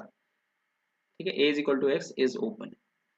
क्यों? क्योंकि कोई भी एप्सिलॉन ले लो, since for all epsilon greater than zero ball of epsilon radius around, कोई भी आपने ए इसमें से पिक करा, ठीक है, it is contained in a for all a belongs to. ठीक है। तो empty set and complete space is always open. पूरा का पूरा स्पेस जो है वो ओपन होता ही होता है। अब आप क्या बोल रहे हो कि every open ball is an open set. Meaning ये निकल के आया कि आप कोई सी भी ओपन बॉल ले लो, वो हमेशा ओपन सेट तो होगा ही होगा। क्यों? क्योंकि अभी अभी आपने प्रूफ करा है कि open ball is neighbourhood of each of its point. तो वो डेफिनेशन आपने अभी अभी प्रूव करी है ना, proved in previous page, proved in previous previous page. आगे मूव करते हैं अगले एग्जांपल पर। तो मैंने क्या कंसीडर करा है इस बार? अपना स्पेस कॉम्प्लेक्स प्लेन कंसीडर करा है। हल्का फुल्का कॉम्प्लेक्स की नॉलेज आपको होगी ये मैं अज्यूम कर रहा हूँ। मीट्रिक मैंने वही वाली ली है जो मॉड्यूलस मीट्रिक आप पहले से जानते हो। अब मैंने एक सेट इसके अंदर कंसीडर करा है ए, जिसके अंदर मैं वही सारे कॉम्प्लेक्स प्लेन से एलिमेंट रखूंगा सच दैट उन नंबर्स का जो मॉड्यूलस है वो किसके बीच में आए? वन से तो वो बड़ा हो और टू से वो स्ट्रिक्टली छोटा हो। तो अब सबसे पहले हमें इसको समझने की जरूरत है कि ये सेट दिखने में कैसा होगा। ऑलराइट। अब आपके पास यहां पर मैं उस सेट को समझा रहा हूं कि वो दिखने में कैसा होगा। तो आप वो सारे कॉम्प्लेक्स नंबर ले रहे हो जिनका मॉड्यूलस जो है वन से टू के बीच में है। इसको समझते हैं सबसे पहले। z आपने एक नंबर लिया a प्लस आयोटा b, एक आर्बिट्ररी नंबर लिया। मॉड्यूलस ऑफ z कितना होगा? Under root of a square plus b square. तो अगर आप ध्यान से देखोगे आपका मॉड्यूलस ऑफ z वन से बड़ा है, दिस इंप्लाई कि a square plus b square जो है आपका वो वन स्क्वायर से बड़ा आना चाहिए। मैंने स्क्वायरिंग बोथ साइड कर दी है। ठीक है। दूसरा, आपके पास ये टू से छोटा है, इसका मतलब a square plus b square को फोर से छोटा होना पड़ेगा। तो आपको दिखाई दे रहा है कि एक सर्कल बन रहा है। तो A square plus B square is equal to four एक सर्कल है और इज इक्वल टू वन एक सर्कल है। तो फाइनली मेरे पास निकल के आया कि मुझे दो सर्कल्स के बीच वाला रीजन चाहिए। तो देखिए इसे मान लीजिए ये है एक्स स्क्वायर, ये है A square plus B square is equal to one वाला सर्कल। ये जो है A square plus B square is equal to one, ये जो सर्कल है ये कौन सा है? A square plus B square is equal to four. मुझे क्या चाहिए? A square plus B square की क्वांटिटी फोर से वन के बीच में चाहिए। तो इसका मतलब मेरे पास कौन सा रीजन है? ये वाला रीजन। अब अगर आप ध्यान से देखोगे आपको क्या चाहिए? स्ट्रिक्ट चाहिए कि स्ट्रिक्ट इनइक्वालिटी हो।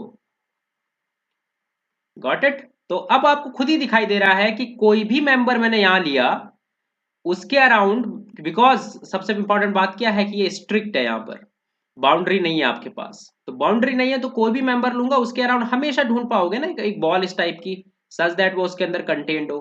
कहीं पर भी आप ड्रॉ करोगे तो बहुत छोटा एप्सिलॉन ले लूंगा। अब बाउंड्री होती तब नहीं कर सकता था मैं ऐसा, क्यों? मैं बाउंड्री पे पॉइंट ले लूं अगर, तो बाउंड्री पे पॉइंट ले लूंगा तो आप एप्सिलॉन रेडियस का बॉल नहीं ढूंढ सकते ना इसके अराउंड। तो बॉल अगर ऐसा बनाओगे इसके अंदर कितना भी छोटा वो बाहर चला जाएगा। तो बाउंड्री ना होने की वजह से आपको दिखाई दे रहा है कि बाउंड्री से हल्का सा भी अगर आप अंदर आ गए तो आप हमेशा एप्सिलॉन रेडियस का बॉल बना ही दोगे। मैथमेटिकली भी आप इसको लिख सकते हो, बट मैं आपसे अज्यूम करूंगा कि आप इसे कैसे करो, इसको ग्राफिकली ही आप समझने की कोशिश करो। तो कोई भी आर्बिट्ररी पॉइंट लो, उसके अराउंड एक बॉल बनाओ, वो उसी के अंदर कंटेन्ड हो जाएगी। बात समझ आई आपको? कलर चेंज करते हैं, यहां से देखते हैं। तो एक बॉल बनाई, उसके अराउंड एक छोटी सी बॉल बना दी, वो उसके अंदर हमेशा आ जाएगी। कहीं पर भी आप ये काम कर सकते हो, बहुत छोटा छोटा बना बना के कर सकते हो ये काम, है ना? तो ये इजी है। तो आप डायरेक्टली बोलोगे कि ये जो सेट आपके पास है this is open set because it is neighbourhood of each of its point. ठीक है, तो इसको हम ग्राफिकली देखेंगे, मैथमेटिकली देखने की जरूरत नहीं है। मैथमेटिकली हालांकि अगर आपको देखना है खुद से कि हो रहा है कि नहीं हो रहा है, तो यहां पर काम करना रियल लाइन वाले के ऊपर, क्योंकि ये जो यहाँ पर जो वर्क होगा वो ज्यादा इजी होगा, क्योंकि वहां पर कोऑर्डिनेट्स आपको डायरेक्टली दिखाई देंगे। ठीक है, तो हम आगे बढ़ते हैं। इसको आप डायरेक्टली मान लेंगे कि ये ओपन है क्योंकि आपको दिखाई दे रहा है ग्राफिकली की हेल्प से। जिस तरीके से ओपन इंटरवल ए बी में होता है, रियल लाइन पर अगर आप ओपन इंटरवल ए बी पर वर्क करते हो तो बी से आप जरा सा भी पीछे आए तो हमेशा एक एप्सिलॉन ढूंढ पाओगे जिसकी वजह से उसके चारों तरफ बॉल बन जाएगी। तो बॉल मतलब यहाँ पर बॉल, आप यहाँ पर रियल लाइन पर बॉल का मतलब है आपके पास एक छोटा सा एप्सिलॉन इंटरवल। ठीक है, वो उसके अंदर कंटेंट हो ही जाएगा। तो इसी तरीके से यहाँ पर भी वह काम हो रहा है। अब एक बहुत ही इंपॉर्टेंट चीज हमें ऑब्जर्व करनी है और वो ये चीज है कि अगर आप एक डिस्क्रीट मीट्रिक स्पेस लेते हो, डिस्क्रीट मीट्रिक स्पेस का मतलब है कि x कोई आर्बिट्रेरी आपके पास सेट है या स्पेस है, कुछ भी है ये, और d डिस्क्रीट मीट्रिक है। तो d डिस्क्रीट मीट्रिक है, देन हम कह रहे हैं कि कोई भी सबसेट अगर आपने x का उठाया वो हमेशा ओपन बनेगा। ठीक है, तो कैसे प्रूफ करेंगे इस चीज को कि आपने कहा कि let a subset of x।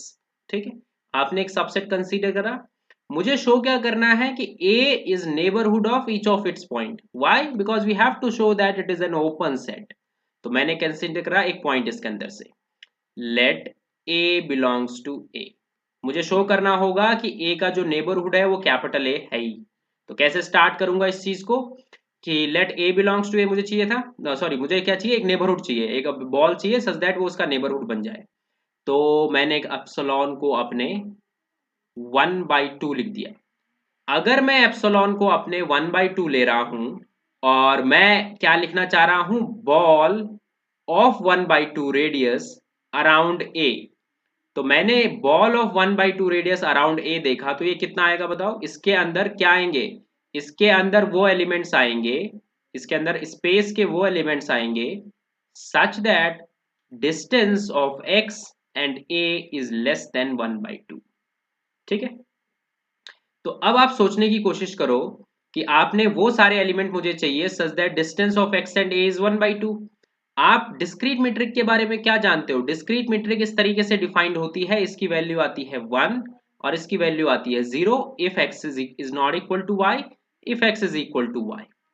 तो मीनिंग ये है कि dx y जो है वो हमेशा 0 होगा अगर x और y इक्वल है, और 1 होगा अगर x not equal to y।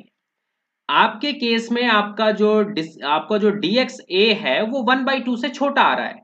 इसका मतलब क्या है कि ये जो ball of 1/2 radius around a मैं देख रहा हूं, ये एग्जैक्टली इसके इक्वल है, किसके? x belongs to x such that d of x a is equal to 0। क्यों? क्योंकि 1/2 से छोटा क्या है इसमें? 1/2 से छोटा आपके पास बस एक ही पॉसिबल वैल्यू, इसकी दो पॉसिबल वैल्यू थी, या तो 1 या 1 0। तो अब 1 तो है नहीं, तो 1/2 है। 1/2 का मतलब क्या है कि ये इससे छोटा है 1 से, तो ये 0 आ जाएगा। इसके अंदर कितने एलिमेंट्स आएंगे आपके हिसाब से? अब इसके अंदर एक ही एलिमेंट आएगा x। What is x? Where x is equal to a। तो मतलब क्या है कि ये आपके पास a आ गया। तो आपका जो बॉल है 1/2 रेडियस का अराउंड ए, ये इसके इक्वल है। तो बॉल ऑफ 1/2 रेडियस अराउंड ए इसके इक्वल आ गया। तो क्लियरली आपको दिखाई दिया कि मुझे एक एप्सिलॉन मिल गया सच दैट ये किसके अंदर कंटेंड है। इसको पहले मैं लिख लेता हूं, ये किसके इक्वल है, ये है ए के इक्वल, और ये कंटेंट किस में है, ए में कंटेंट है। बात क्लियर हो गई आपको। दस मैं लिखूंगा कि ये मेरे पास है, दस मैं लिखूंगा कि आपके पास ए इज नेबरहुड ऑफ ए, ठीक है। दस ए इज नेबरहुड ऑफ ए। तो हमें यही शो करना होता है। अगर मुझे शो करना है कि कोई सेट ओपन है तो मुझे शो करना होगा कि it is neighbourhood of each of its point.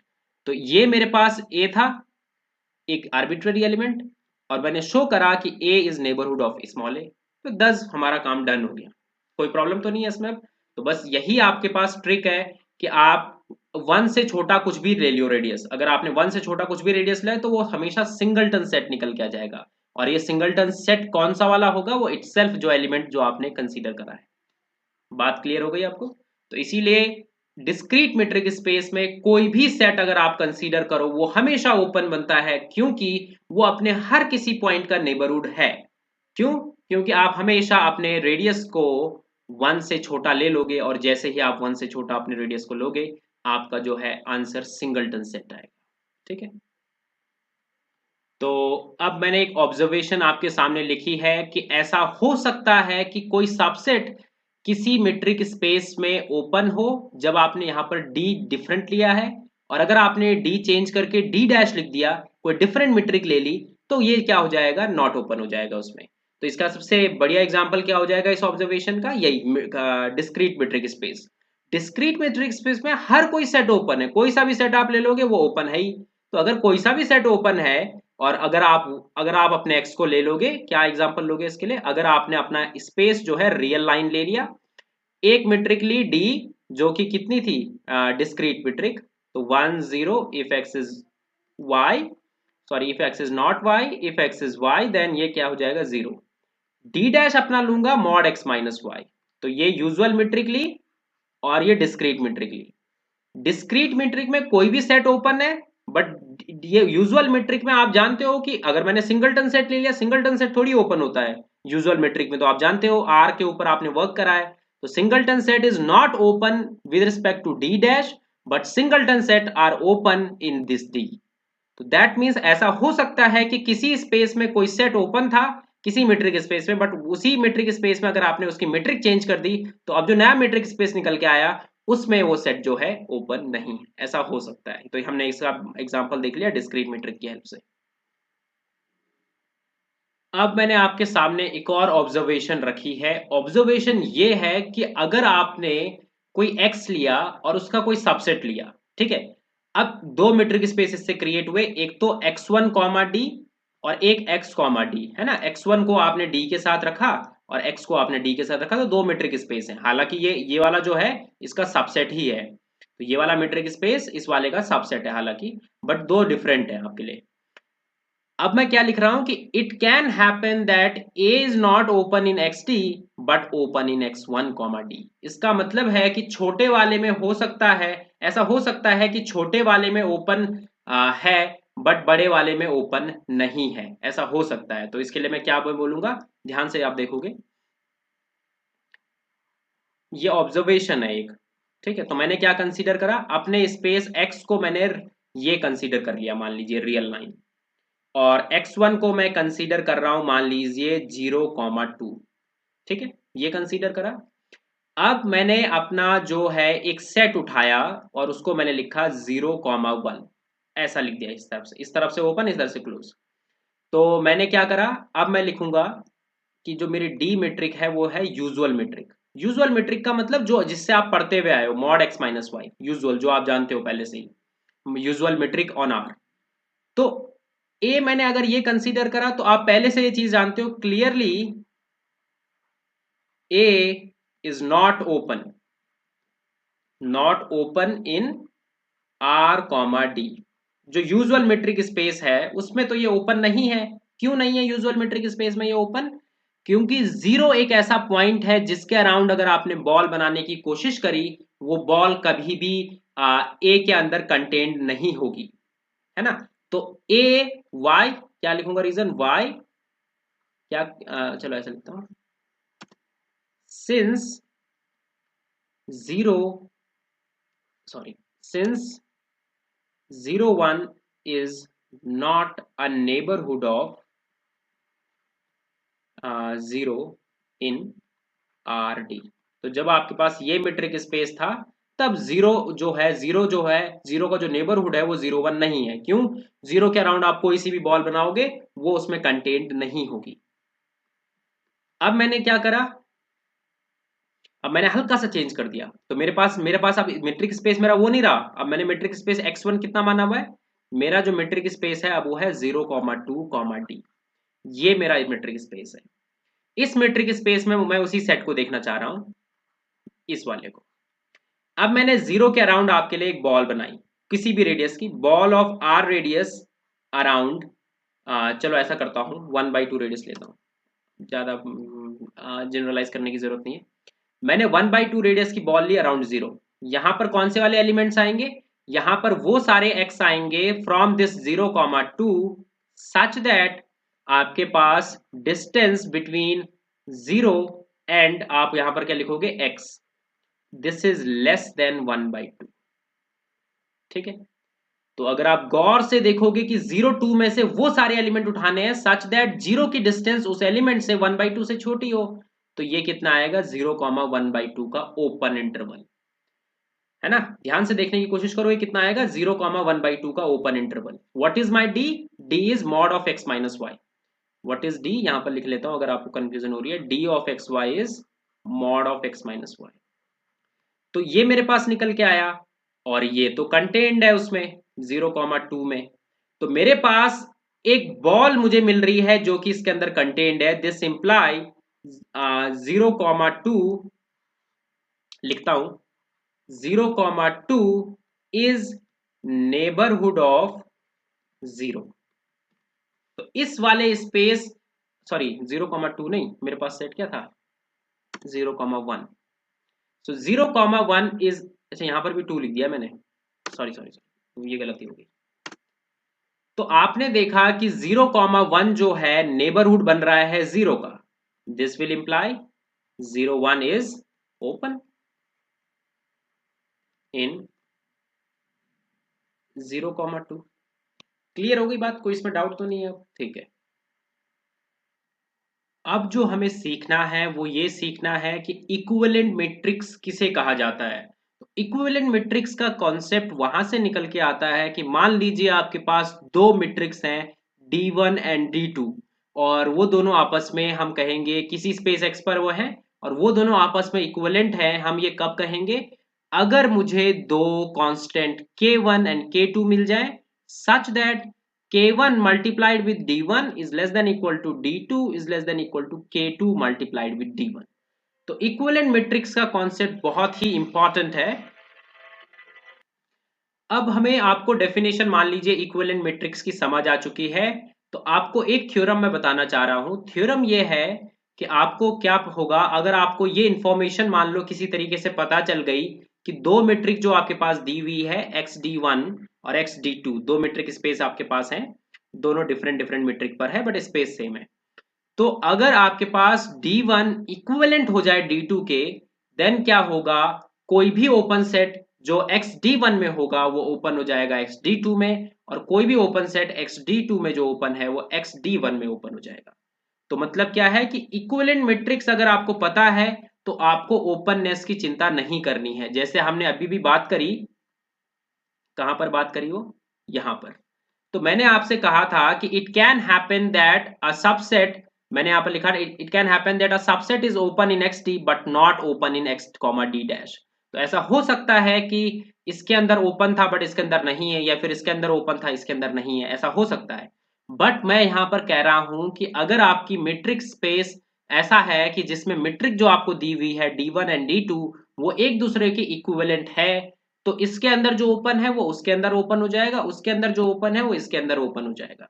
बात समझ आ गई? तो अब ध्यान से देखते हैं इस चीज के लिए एक थ्योरम। तो मैंने फॉर्मल स्टेटमेंट लिख ली है कि x comma D1 and x2 comma D2 be two metric space such that D1 is equivalent to D2 then a set is open in x D1 if and only if it is open in x comma D2। ठीक है, ये theorem है, हम इसका proof नहीं करेंगे but आपको याद रखना है इस थ्योरम को, ये काफी इंपॉर्टेंट थ्योरम। अब हमें एक और चीज यहाँ पर लिखनी है कि द रिलेशन इक्विवेलेंट मैट्रिक्स। ठीक है, तो जो रिलेशन होता है इक्विवेलेंट मैट्रिक्स का, वो एक इक्विवेलेंस रिलेशन होता है। इसका मतलब अगर आपके पास दो मैट्रिक है such that D1 is equivalent to D2, and आप कह रहे हो मान लीजिए कि आपके पास D2 is equivalent to D3, then आपके पास इक्विवेलेंस रिलेशन का मतलब हो जाता है कि D1 will be equivalent to D3। तो इसीलिए इस नोट की बहुत ही जरूरत है कि आपको पता है कि ये दो मैट्रिक्स आपस में इक्विवेलेंट हैं और वो अगली दो मैट्रिक्स आपस में इक्विवेलेंट है। तो ऐसा हो सकता है ना कि पहली वाली उस वाले की इक्विवेलेंट हो जाए, दैट मींस ट्रांजिटिविटी। तो ये जो रिलेशन है ये एक इक्विवेलेंस रिलेशन है, और इसकी हेल्प हमें हो सकती है जब हम क्वेश्चंस को सॉल्व करेंगे। तो आइए इसको शो करते हैं कि ये इक्विवेलेंस रिलेशन क्यों है। तो सबसे जो पहली चीज है वो मुझे प्रूफ करनी है वो है रिफ्लेक्सिव। ये रिलेशन रिफ्लेक्सिव क्यों है। तो रिफ्लेक्सिव के लिए तो आपको साफ साफ दिखाई दे रहा है कि अगर मैंने मेरे K1 और K2 दोनों के दोनों को 1 ले लिया, देन आपके पास क्या निकल के आएगा कि आपको पता है कि D1 और D2 मैंने टू मैट्रिक्स लिए हैं। तो D1 D1 टू नहीं लेने की जरूरत है इसमें तो रिफ्लेक्सिव शो करना है। तो मैं लिखूंगा D1 of x Y is less than equal to D of, फिर से 1 लिख दिया मैंने, एक सेकेंड, यहाँ पर 1 नहीं आएगा। ठीक है, D ऑफ एक्स वाई ये लिख दो, मेरा मीनिंग ये है। तो आपको दिखाई दिया कि ऐसा हो सकता है, तो this will imply D is equivalent to D। तो दैट मीन्स कि आपके पास D कॉमा D जो है इस रिलेशन में चला जाएगा, तो ये रिफ्लेक्सिव रिलेशन बन जाएगा। सिमेट्री में भी कुछ देखने लायक है नहीं। सिमेट्रिक में कैसे करोगे आप, आपने कहा मान लीजिए कि D1 और D2 इक्विवेलेंट थे, आपको शो करना है कि D2 और D1 भी इक्विवेलेंट होंगे। तो अगर D1 और D2 इक्विवेलेंट थे, इसका मतलब क्या है कि there exist K1 K2 greater than 0 such that क्या हो जाए कि D1 K times is less than equal to D2 is less than equal to K times of D2। यहाँ पर D1 आएगा।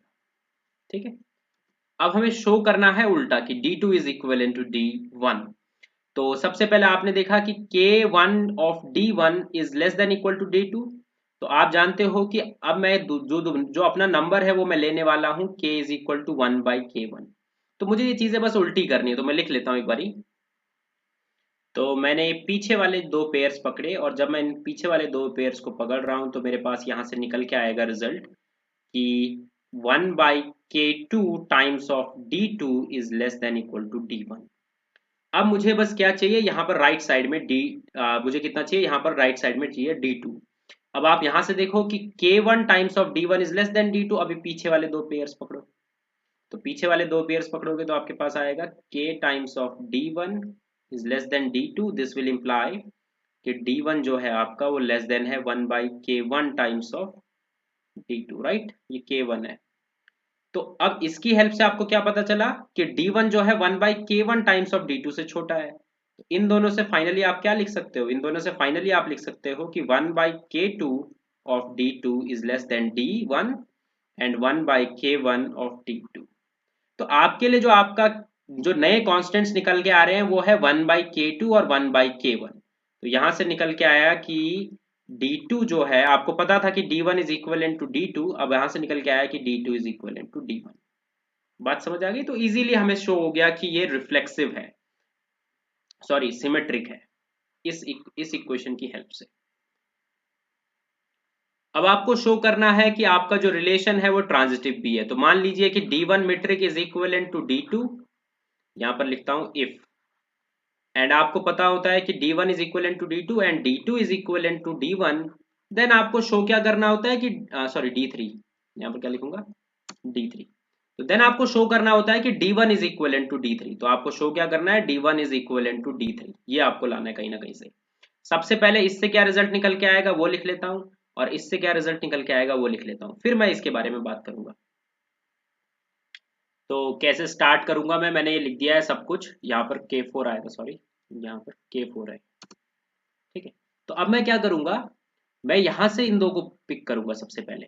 तो इन दो, जैसे मुझे ये शो करना है तो इसे रहने दीजिए साइड में। सबसे पहले मैं इन दो फर्स्ट वाले उसको पिक कर रहा हूं, तो K D1 is less then D2। ठीक है, अब D2 जो है, अगर आप इस वाले को पिक करोगे तो D2 जो है यहाँ पर लेस देन इक्वल टू है, ठीक है। अब जो ये D2 है ये अपॉन में ले जा लूंगा मैं, तो D2 is less then D3 by K3। तो यहां पर मैं इसकी जगह क्या रिप्लेस कर सकता हूं, बिकॉज आपको पता है इस इक्वेशन से कि D2 जो है D3 बाई K3 से छोटा है, तो इसकी जगह मैं D3 बाई K3 लिख लेता हूं। तो इसकी जगह अगर मैंने रिप्लेस करा कितना D3 बाई K3 तो कोई प्रॉब्लम आएगी नहीं।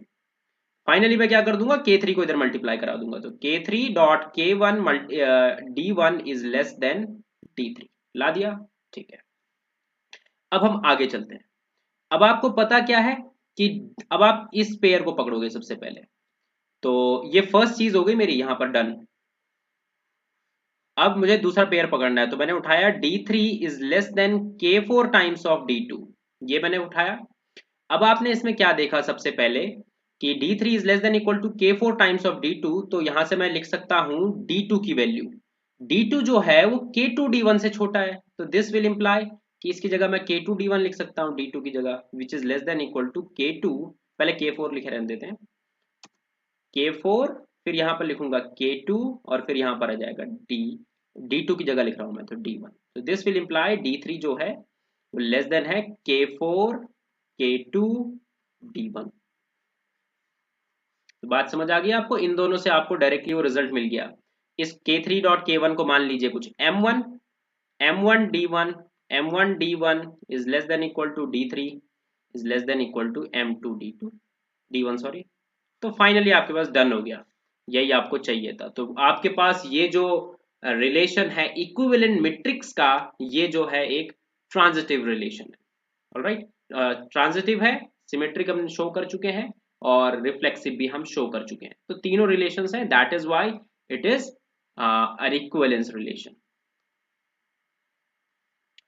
तो अब वही सेम स्टेटमेंट जो आपने रियल एनालिसिस में करी हम दोबारा से करने जा रहे हैं। इस स्टेटमेंट के अंदर हम क्या करेंगे, हम शो करेंगे कि arbitrary union of open set is open and finite intersection of open set is open, alright. तो ये दो स्टेटमेंट हमने रियल एनालिसिस में भी करी थी, एग्जैक्टली यही है, इजी सा प्रूफ है।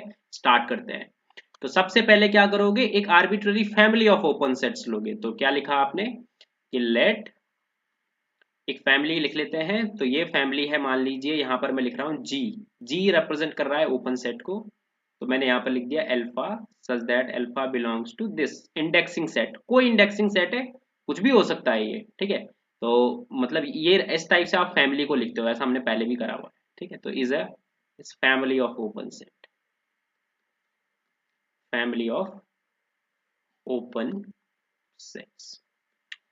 अब मैंने एक सेट कंसीडर करा, कंसीडर यही ऊपर ही कंसीडर कर लेते हैं, consider G is equal to union of these G alphas, और अल्फा कहां से है, इंडेक्सिंग सेट से है। We have to show G is open. तो इंडेक्सिंग सेट इसलिए लिख रहे हैं क्योंकि आर्बिट्रेरी है, कुछ भी हो सकता है फाइनाइट हो सकता है इनफाइनाइट, मतलब हो सकता है फाइनाइट हो सकता है काउंटेबल हो सकता है अनकाउंटेबल हो, तो कुछ भी हो सकता है, ठीक है। इसीलिए एक इंडेक्सिंग सेट लिख दिया जी कि कुछ भी हो सकता है, फाइनाइट इनफाइनाइट काउंटेबल अनकाउंटेबल कुछ भी। तो आपके पास क्या निकल के आएगा कि ओपन सेट का आर्बिट्रेरी फैमिली अगर आपने लिया है तो आपके पास उनका यूनियन, जो आर्बिट्रेरी यूनियन होगा वो क्या आएगा, ओपन आएगा। तो we have to show G is open. तो अगर जी एम्प्टी हो गया तो क्या ही बात करेंगे, मेरी बात समझ आ रही। तो दो केसेस है इसमें भी, if G is empty then तो कुछ प्रूफ करने को रहा ही नहीं, हमें एम्प्टी सेट तो हमेशा ओपन होता है। तो मेरे हिसाब से क्या है कि जी नॉन एम्प्टी है, इतना तो हमें पता ही है, इसके इसको लिखने की भी जरूरत नहीं है इवन, ठीक है। तो मैंने क्या करना है, एक एक्स कंसीडर करना है। ओपन सेट की क्या डेफिनेशन पढ़ी आपने कि आपका कोई भी सेट ओपन तभी होगा जब उसके अंदर से कोई भी एलिमेंट निकालो, वो जो गिवन सेट है उसका नेबरहुड बन जाए, तब जाके आप उसे ओपन कह सकते हो। तो मैंने क्या कंसीडर करना है, एक जी, लेट एक्स बिलोंग्स टू जी।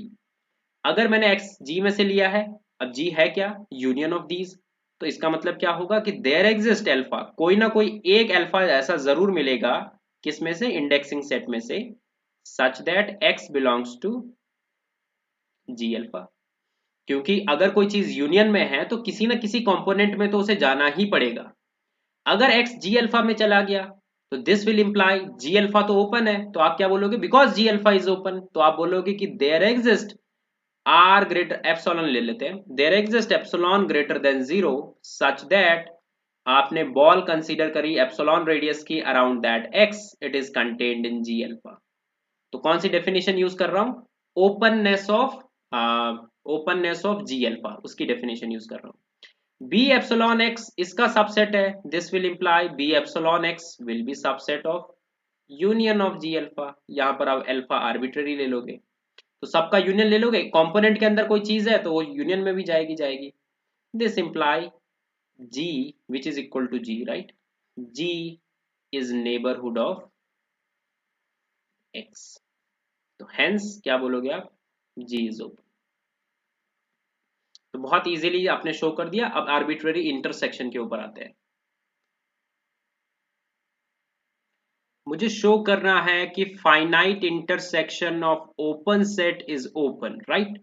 तो मैंने क्या करा, एक finite intersection, finite sets, sorry finite number of sets मैंने लिए ओपन जो हैं। अब मुझे शो क्या करना है कि अगर मैं इस सेट को कंसीडर कर रहा हूं G is equal to intersection of G i where i is varying from 1 to n, तो मुझे क्या शो करना है, to show G is open. Open show करने के लिए वही शो करना होगा कि इसमें से मैं कोई भी एलिमेंट पिक करूं, वो एलिमेंट, उस एलिमेंट का जो नेबरहुड है वो G बन जाए। तो मैंने करा एक x एलिमेंट पिक इसमें से, G में से। अगर ये G में है तो इसका मतलब क्या होगा, it will imply that x belongs to G I for all i belonging to 1 2 3 up to n। ठीक है, अब मैं कैसे स्टार्ट करूंगा, मैंने कहा कि x जो है जी आई में है for all i is equal to i belonging to 1 2 3 up to n। This will imply कि by openness of G I there exist epsilon i greater than 0 such that ball of epsilon radius of I, epsilon radius नहीं है, epsilon I radius around x is contained in gi। तो meaning ये हो गया कि because G i is open, तो G I open है तो मतलब वो नेबरहुड तो होगा ही किसका, x का, और अगर वो x का नेबरहुड है तो मतलब एक एप्सिलॉन i एग्जिस्ट करेगा such that ball of epsilon i radius around x is contained in G i. Got it now? ठीक है, अब मैंने क्या करा, दिस इंप्लाई, यहां से क्या इंप्लाई हो जाएगा कि अगर मैं, चलो इंप्लाई नहीं, पहले मुझे लिखना चाहिए कि अगर मैं क्या करूं, अपना एप्सिलॉन, एक न्यू एप्सिलॉन क्रिएट करूं जो कि सबसे छोटा होगा, minimum of epsilon 1 epsilon 2 up to epsilon n, इन सब में से जो सबसे छोटा होगा वो मैंने अपना एप्सिलॉन कंसीडर करा है। अब आप सोचो कि अगर ball of epsilon I of X is contained in G I, तो आपको ये दिखाई दे रहा है कि ball of epsilon radius around x is contained in G I for all I, ये दिखाई दे रहा है आपको?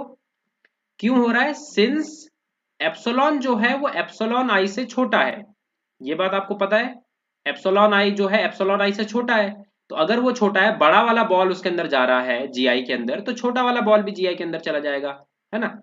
तो this imply ball of epsilon radius around x is subset of intersection of G i. Finite के बारे में बात हो रही है। एंड देन फाइनली आपके पास आ गया कि x, इसको मान लीजिए आप g, और फिर आप लिखिए कि g is neighbourhood of x। तो बहुत ही इजी प्रूफ था, एग्जैक्टली वैसे हमने जैसा रियल एनालिसिस में करा, तो रियल एनालिसिस में जैसा आपने प्रूफ करा वैसा ही ये प्रूफ है। बात समझ आ गई आपको?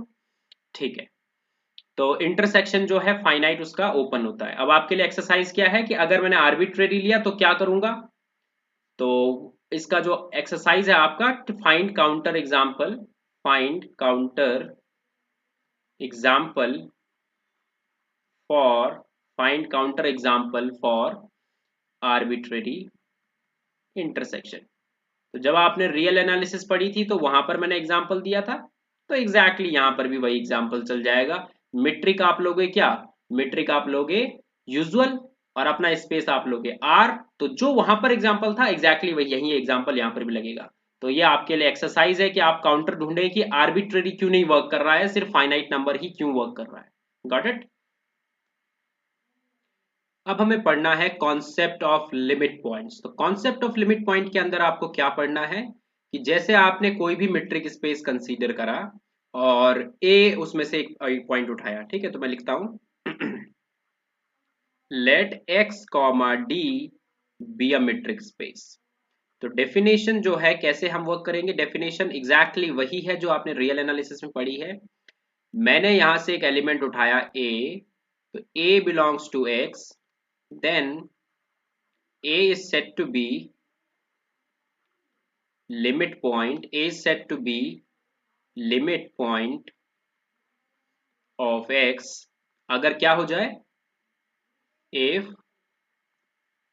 for all, चलो इसे नेक्स्ट लाइन में लिखते हैं, if क्या हो जाए, for all epsilon greater than 0, क्या हो आपके पास, इसके अराउंड जो आपने नेबरहुड बनाया a के अराउंड, ठीक है, नेबरहुड तो नहीं कहूंगा, बॉल कहूंगा, for all epsilon greater than 0, ball of epsilon radius around x, sorry a, ball of epsilon radius around a intersection with a minus x minus a, ठीक है, this is non empty.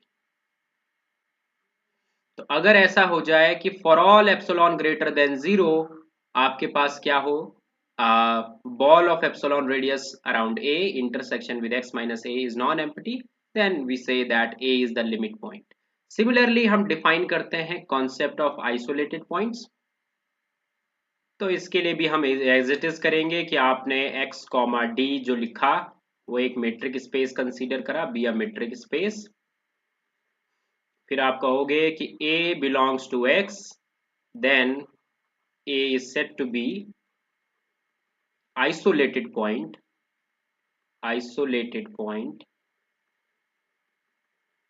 of x if क्या हो जाए, for all epsilon greater than 0, ball of epsilon radius around a intersection with x, it is exactly equal to a।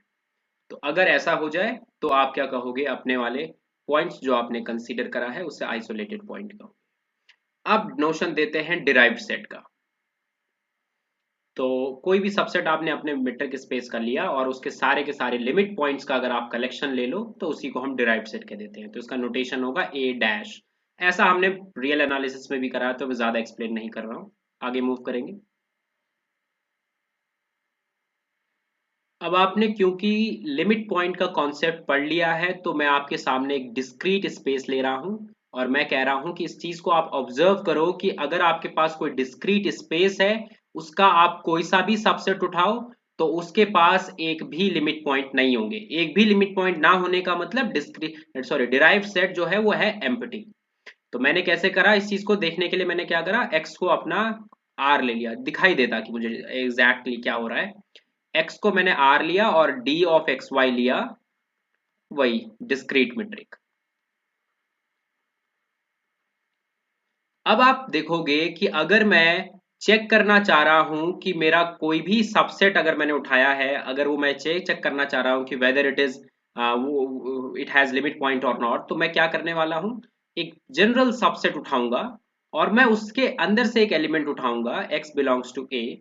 तो मैंने कहा कि x belongs to a है और मैंने एक एप्सिलॉन ग्रेटर देन 0 लिया जो कि लेस देन 1 है। तो चलो ऐसा कर लो, एप्सिलॉन को 1/2 ले लो, ठीक है, ball of epsilon radius around x लिखो और उसका intersection low a minus x से। तो अब देखो कि ये क्या आएगा। तो ध्यान से देखने पर आपको पता चलेगा बिकॉज आपका रेडियस 1/2 है तो ये जो रिप्रेजेंट कर रहा है ये सिंगलटन सेट रिप्रेजेंट कर रहा है, दैट इज ये सिर्फ x है। मैंने आपके साथ ये पहले भी डिस्कस करा है। तो बॉल ऑफ एप्सिलॉन रेडियस क्या है, इसके इक्वल है a माइनस एक्स। तो a में से आपने x हटा चुके हो और इंटरसेक्शन ले रहे हो x के साथ ही, तो ये क्या जाएगा, empty. This will imply x is not a limit point of a। मैंने फिर क्या करा, एक एलिमेंट लिया जो कि a में नहीं था, मतलब ए कॉम्प्लीमेंट से एलिमेंट लिया। और यहाँ पर मुझे क्या चाहिए कि मैंने फिर से वही काम करा कि मेरे पास एप्सिलॉन मैंने ले लिया 1/2, ठीक है। 1/2 एप्सिलॉन ले लोगे, ball of epsilon radius around x बनाओगे और इंटरसेक्शन कर लोगे a माइनस एक्स के साथ। अब आप देखोगे फिर से वही बात आ जाएगी कि ball of 1/2 radius around x, इसके अंदर कितने मेंबर्स आएंगे, सिर्फ एक ही मेंबर आएगा। इंटरसेक्शन करोगे इसका a माइनस एक्स के साथ तो क्या आएगा, बिकॉज a के अंदर तो x था ही नहीं, माइनस कराने का तो वैसे भी कोई मतलब नहीं है, तो ये क्या लिखा हुआ है, x इंटरसेक्शन a के अंदर x नहीं है तो x के साथ इंटरसेक्शन क्या आएगा, एम्प्टी। तो दोनों केसेस में एम्प्टी आ गया इंटरसेक्शन। तो एक एलिमेंट आपने उठाया था a का, वो भी लिमिट पॉइंट नहीं निकला, नॉट बिलोंग्स टू a का लिया, वो भी लिमिट पॉइंट नहीं निकला। तो this imply x is not a limit point of a। तो आर्बिट्रेरी x उठाने पर हमें पता चला कि वो लिमिट पॉइंट नहीं बन सकता है, तो दैट इज व्हाई इसके पास एक भी लिमिट पॉइंट नहीं होगा। तो every subset of a discrete space is has derived set empty. तो बस ये स्टेटमेंट थी, आपको ये ऑब्जर्व हो गई। ऑलराइट, अब नोशन हमें देना था क्लोज सेट का। तो क्लोज सेट क्या होता है, जैसा एनालिसिस रियल एनालिसिस में आपने पढ़ा था, एग्जैक्टली वही है क्लोज सेट। आप बोलोगे कि x comma D be a metric space, a subset of x is said to be closed if a dash is subset of a। इसका मतलब अगर a अपने सारे के सारे लिमिट पॉइंट्स को कंटेन कर ले then it is said to be closed, right. तो अब मैंने आपके सामने लिखा है कि एम्प्टी सेट और होल स्पेस, पूरा का पूरा स्पेस एंड एम्प्टी सेट दोनों के दोनों क्या होते हैं, क्लोज होते हैं एवरी मीट्रिक स्पेस में। एम्प्टी सेट के लिए आप कैसे बोलोगे, एम्प्टी सेट के लिए आप ये चीज यूज करोगे कि आपके पास ऐसा कोई भी लिमिट पॉइंट नहीं है जो उसके पास ना हो। मेरी बात समझ आ गई। तो अगर आपने फाइव को अपना सेट मान लिया है तो आप वर्ड्स क्या यूज करोगे, आप कहोगे कि there does not exist a limit point such that that limit point does not belongs to empty set.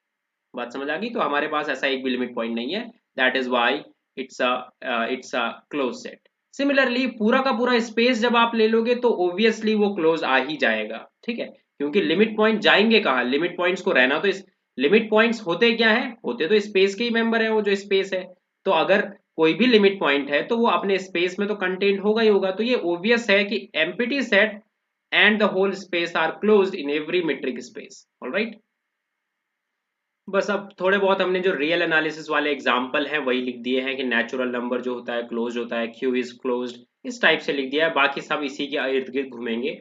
जब आप डेफिनेशन को अप्लाई करोगे किसी भी गिवन सेट पे तो आपको दिखाई दे देगा कि वो क्लोज्ड है कि नहीं है, ठीक है। तो क्लोज की कोई डेफिनेशन हमने चेंज नहीं करी है, ज्यादा एग्जाम्पल्स पढ़ने की नीड नहीं है। आगे मूव करेंगे हम। अब आपके सामने मैंने क्लोज सेट की एक न्यू डेफिनेशन लिखी है। डेफिनेशन क्या है, ये डिपेंड करती है ओपन सेट्स के ऊपर। तो अगर आपको ओपन सेट की डेफिनेशन आती है तो उसी की हेल्प से आप बता सकते हो कि कोई सेट क्लोज्ड है या नहीं है। ये थ्योरम मुझे ये बात बताती है। कैसे स्टार्ट करेंगे कि एक मेट्रिक स्पेस कंसीडर करेंगे और डिफाइन करेंगे कि a subset A of x, ये कैपिटल एक्स है, ठीक है, स्मॉल नहीं है ये। A subset A of capital X is closed if and only if its complement is open। तो किसी भी सेट का अगर कॉम्प्लीमेंट ओपन होता है तो आप कह सकते हो कि आपका जो सेट है वो क्या है, क्लोज्ड है। तो इसको हम प्रूफ करेंगे क्योंकि इसी से हमें काफी कुछ इंफॉर्मेशन मिलेगी। तो प्रूफ को कैसे स्टार्ट करेंगे, सबसे पहले मान लेंगे कि आपके पास एक क्लोज सेट है और मुझे शो करना है कि x माइनस ए ओपन है। अगली बार हम क्या करेंगे, हम बोलेंगे कि अगर x माइनस ए ओपन है देन ए क्लोज्ड होगा, ठीक है। तो इस बार फॉरवर्ड चल रहे हैं कि ए क्लोज्ड है, देन आपको शो करना होगा कि x माइनस ए जो है आपका ओपन सेट है। तो अभी भी मेरे पास क्या है, दो केसेस निकल के आएंगे इस वाले केस के लिए कि अगर ए क्लोज्ड है तो ए कॉम्प्लीमेंट ओपन होगा, ये हमें शो करना है। ए कॉम्प्लीमेंट जो है वो है x माइनस ए, तो x माइनस ए के लिए दो केसेस निकल के आएंगे, हो सकता है एम्प्टी हो सकता है नॉन एम्प्टी हो। अगर एम्प्टी हुआ x माइनस है तो कुछ प्रूफ करने को बचा ही नहीं, वो डायरेक्टली ओपन सेट है। मान लीजिए कि नॉन एम्प्टी है, तो अगर ये सेट नॉन एम्प्टी है तो क्या होगा बताओ, दिस विल इंप्लाई, ठीक है। अब इसमें मैं क्या करूंगा, बिकॉज ए इज क्लोज, ठीक है। तो चलो पहले नॉन एम्प्टी मान लिया, तो पहले एक एलिमेंट इसमें से मान लेते हैं। कंसीडर करा x belonging to x minus A. Now अब आप लिखोगे now a is closed, this will imply x is not a limit point। देखो x जो है किसका मेंबर है, a कॉम्प्लीमेंट का मेंबर है।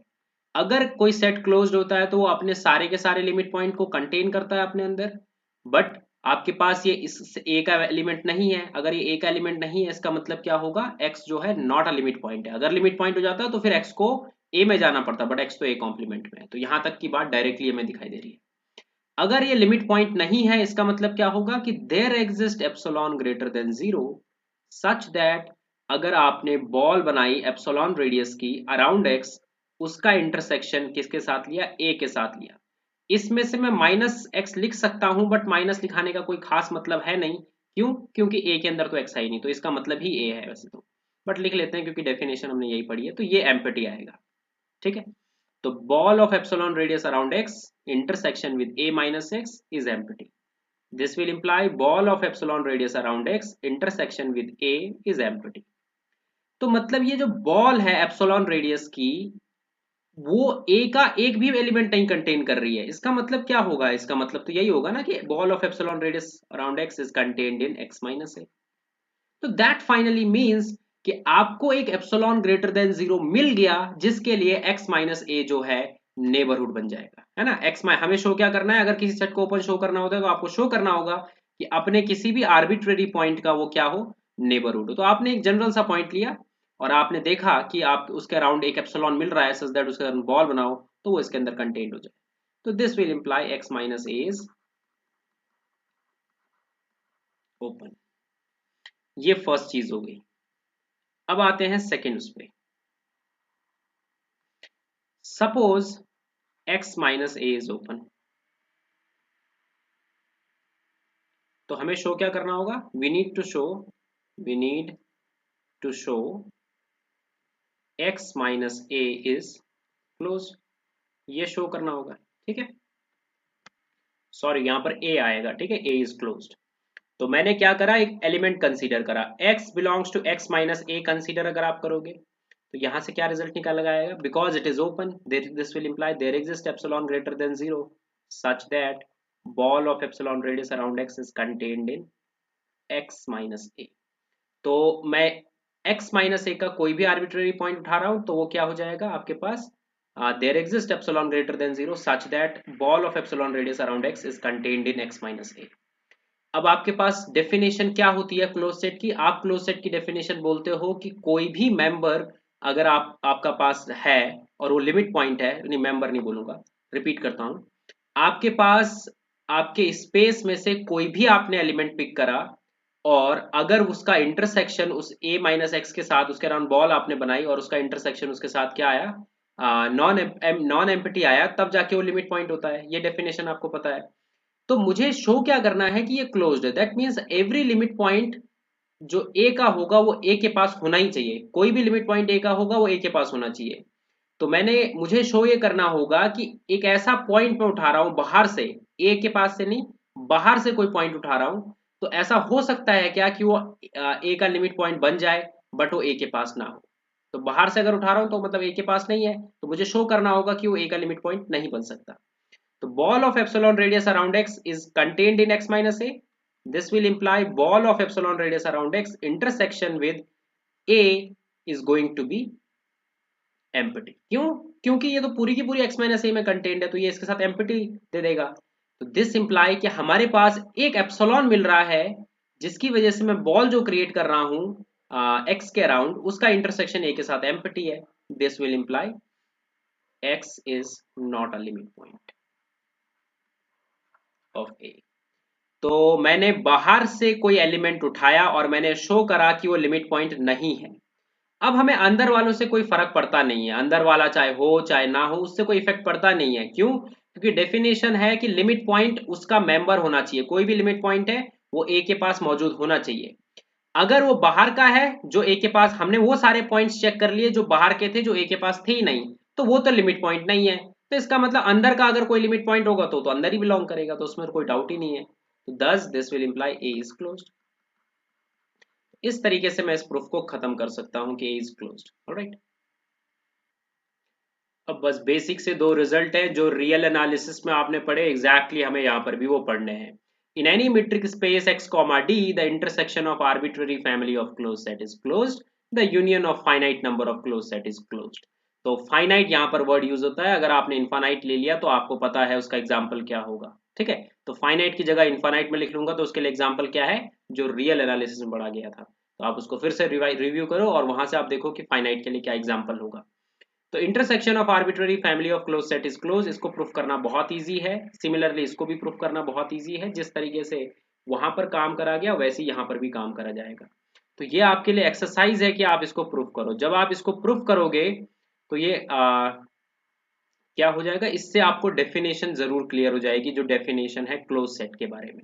राइट, आज के इस लेक्चर में बस हमें इतना ही करना है। कल थोड़े बहुत और इसमें बचता है कि कुछ इसके बाद आपके पास क्लोजर हमें डिफाइन करना है, फ्रंटियर पॉइंट डिफाइन करना है, डेंसनेस डिफाइन करनी है, और उसके बाद हमारे पास सबसे इंपॉर्टेंट चीज कनेक्टेडनेस, कॉम्पैक्टनेस और सीक्वेंस कन्वर्जेंस वगैरह वगैरह वाली चीजें आने वाली है।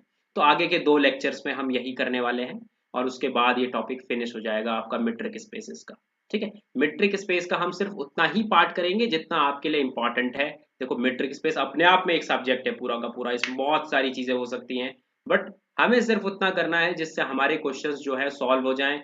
हमें बस देखो एनालिसिस का मीनिंग ही यही है कि आपको जितनी चीजें बताई जाए आप उसी से सारा कुछ एनालाइज करें, आप माइंड का अपने यूज करें और एनालाइज करके उसे लिख लें, है ना, किसी भी चीज को आप सॉल्व कर पाए।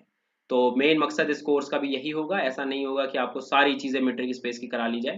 बस 4 लेक्चर्स होंगे, 4 लेक्चर्स में आपको उन सारी चीजों को समझना है। उसके बाद फंक्शन ऑफ सेवरल वेरिएबल को हम स्टार्ट करते हैं। Got it? So thank you.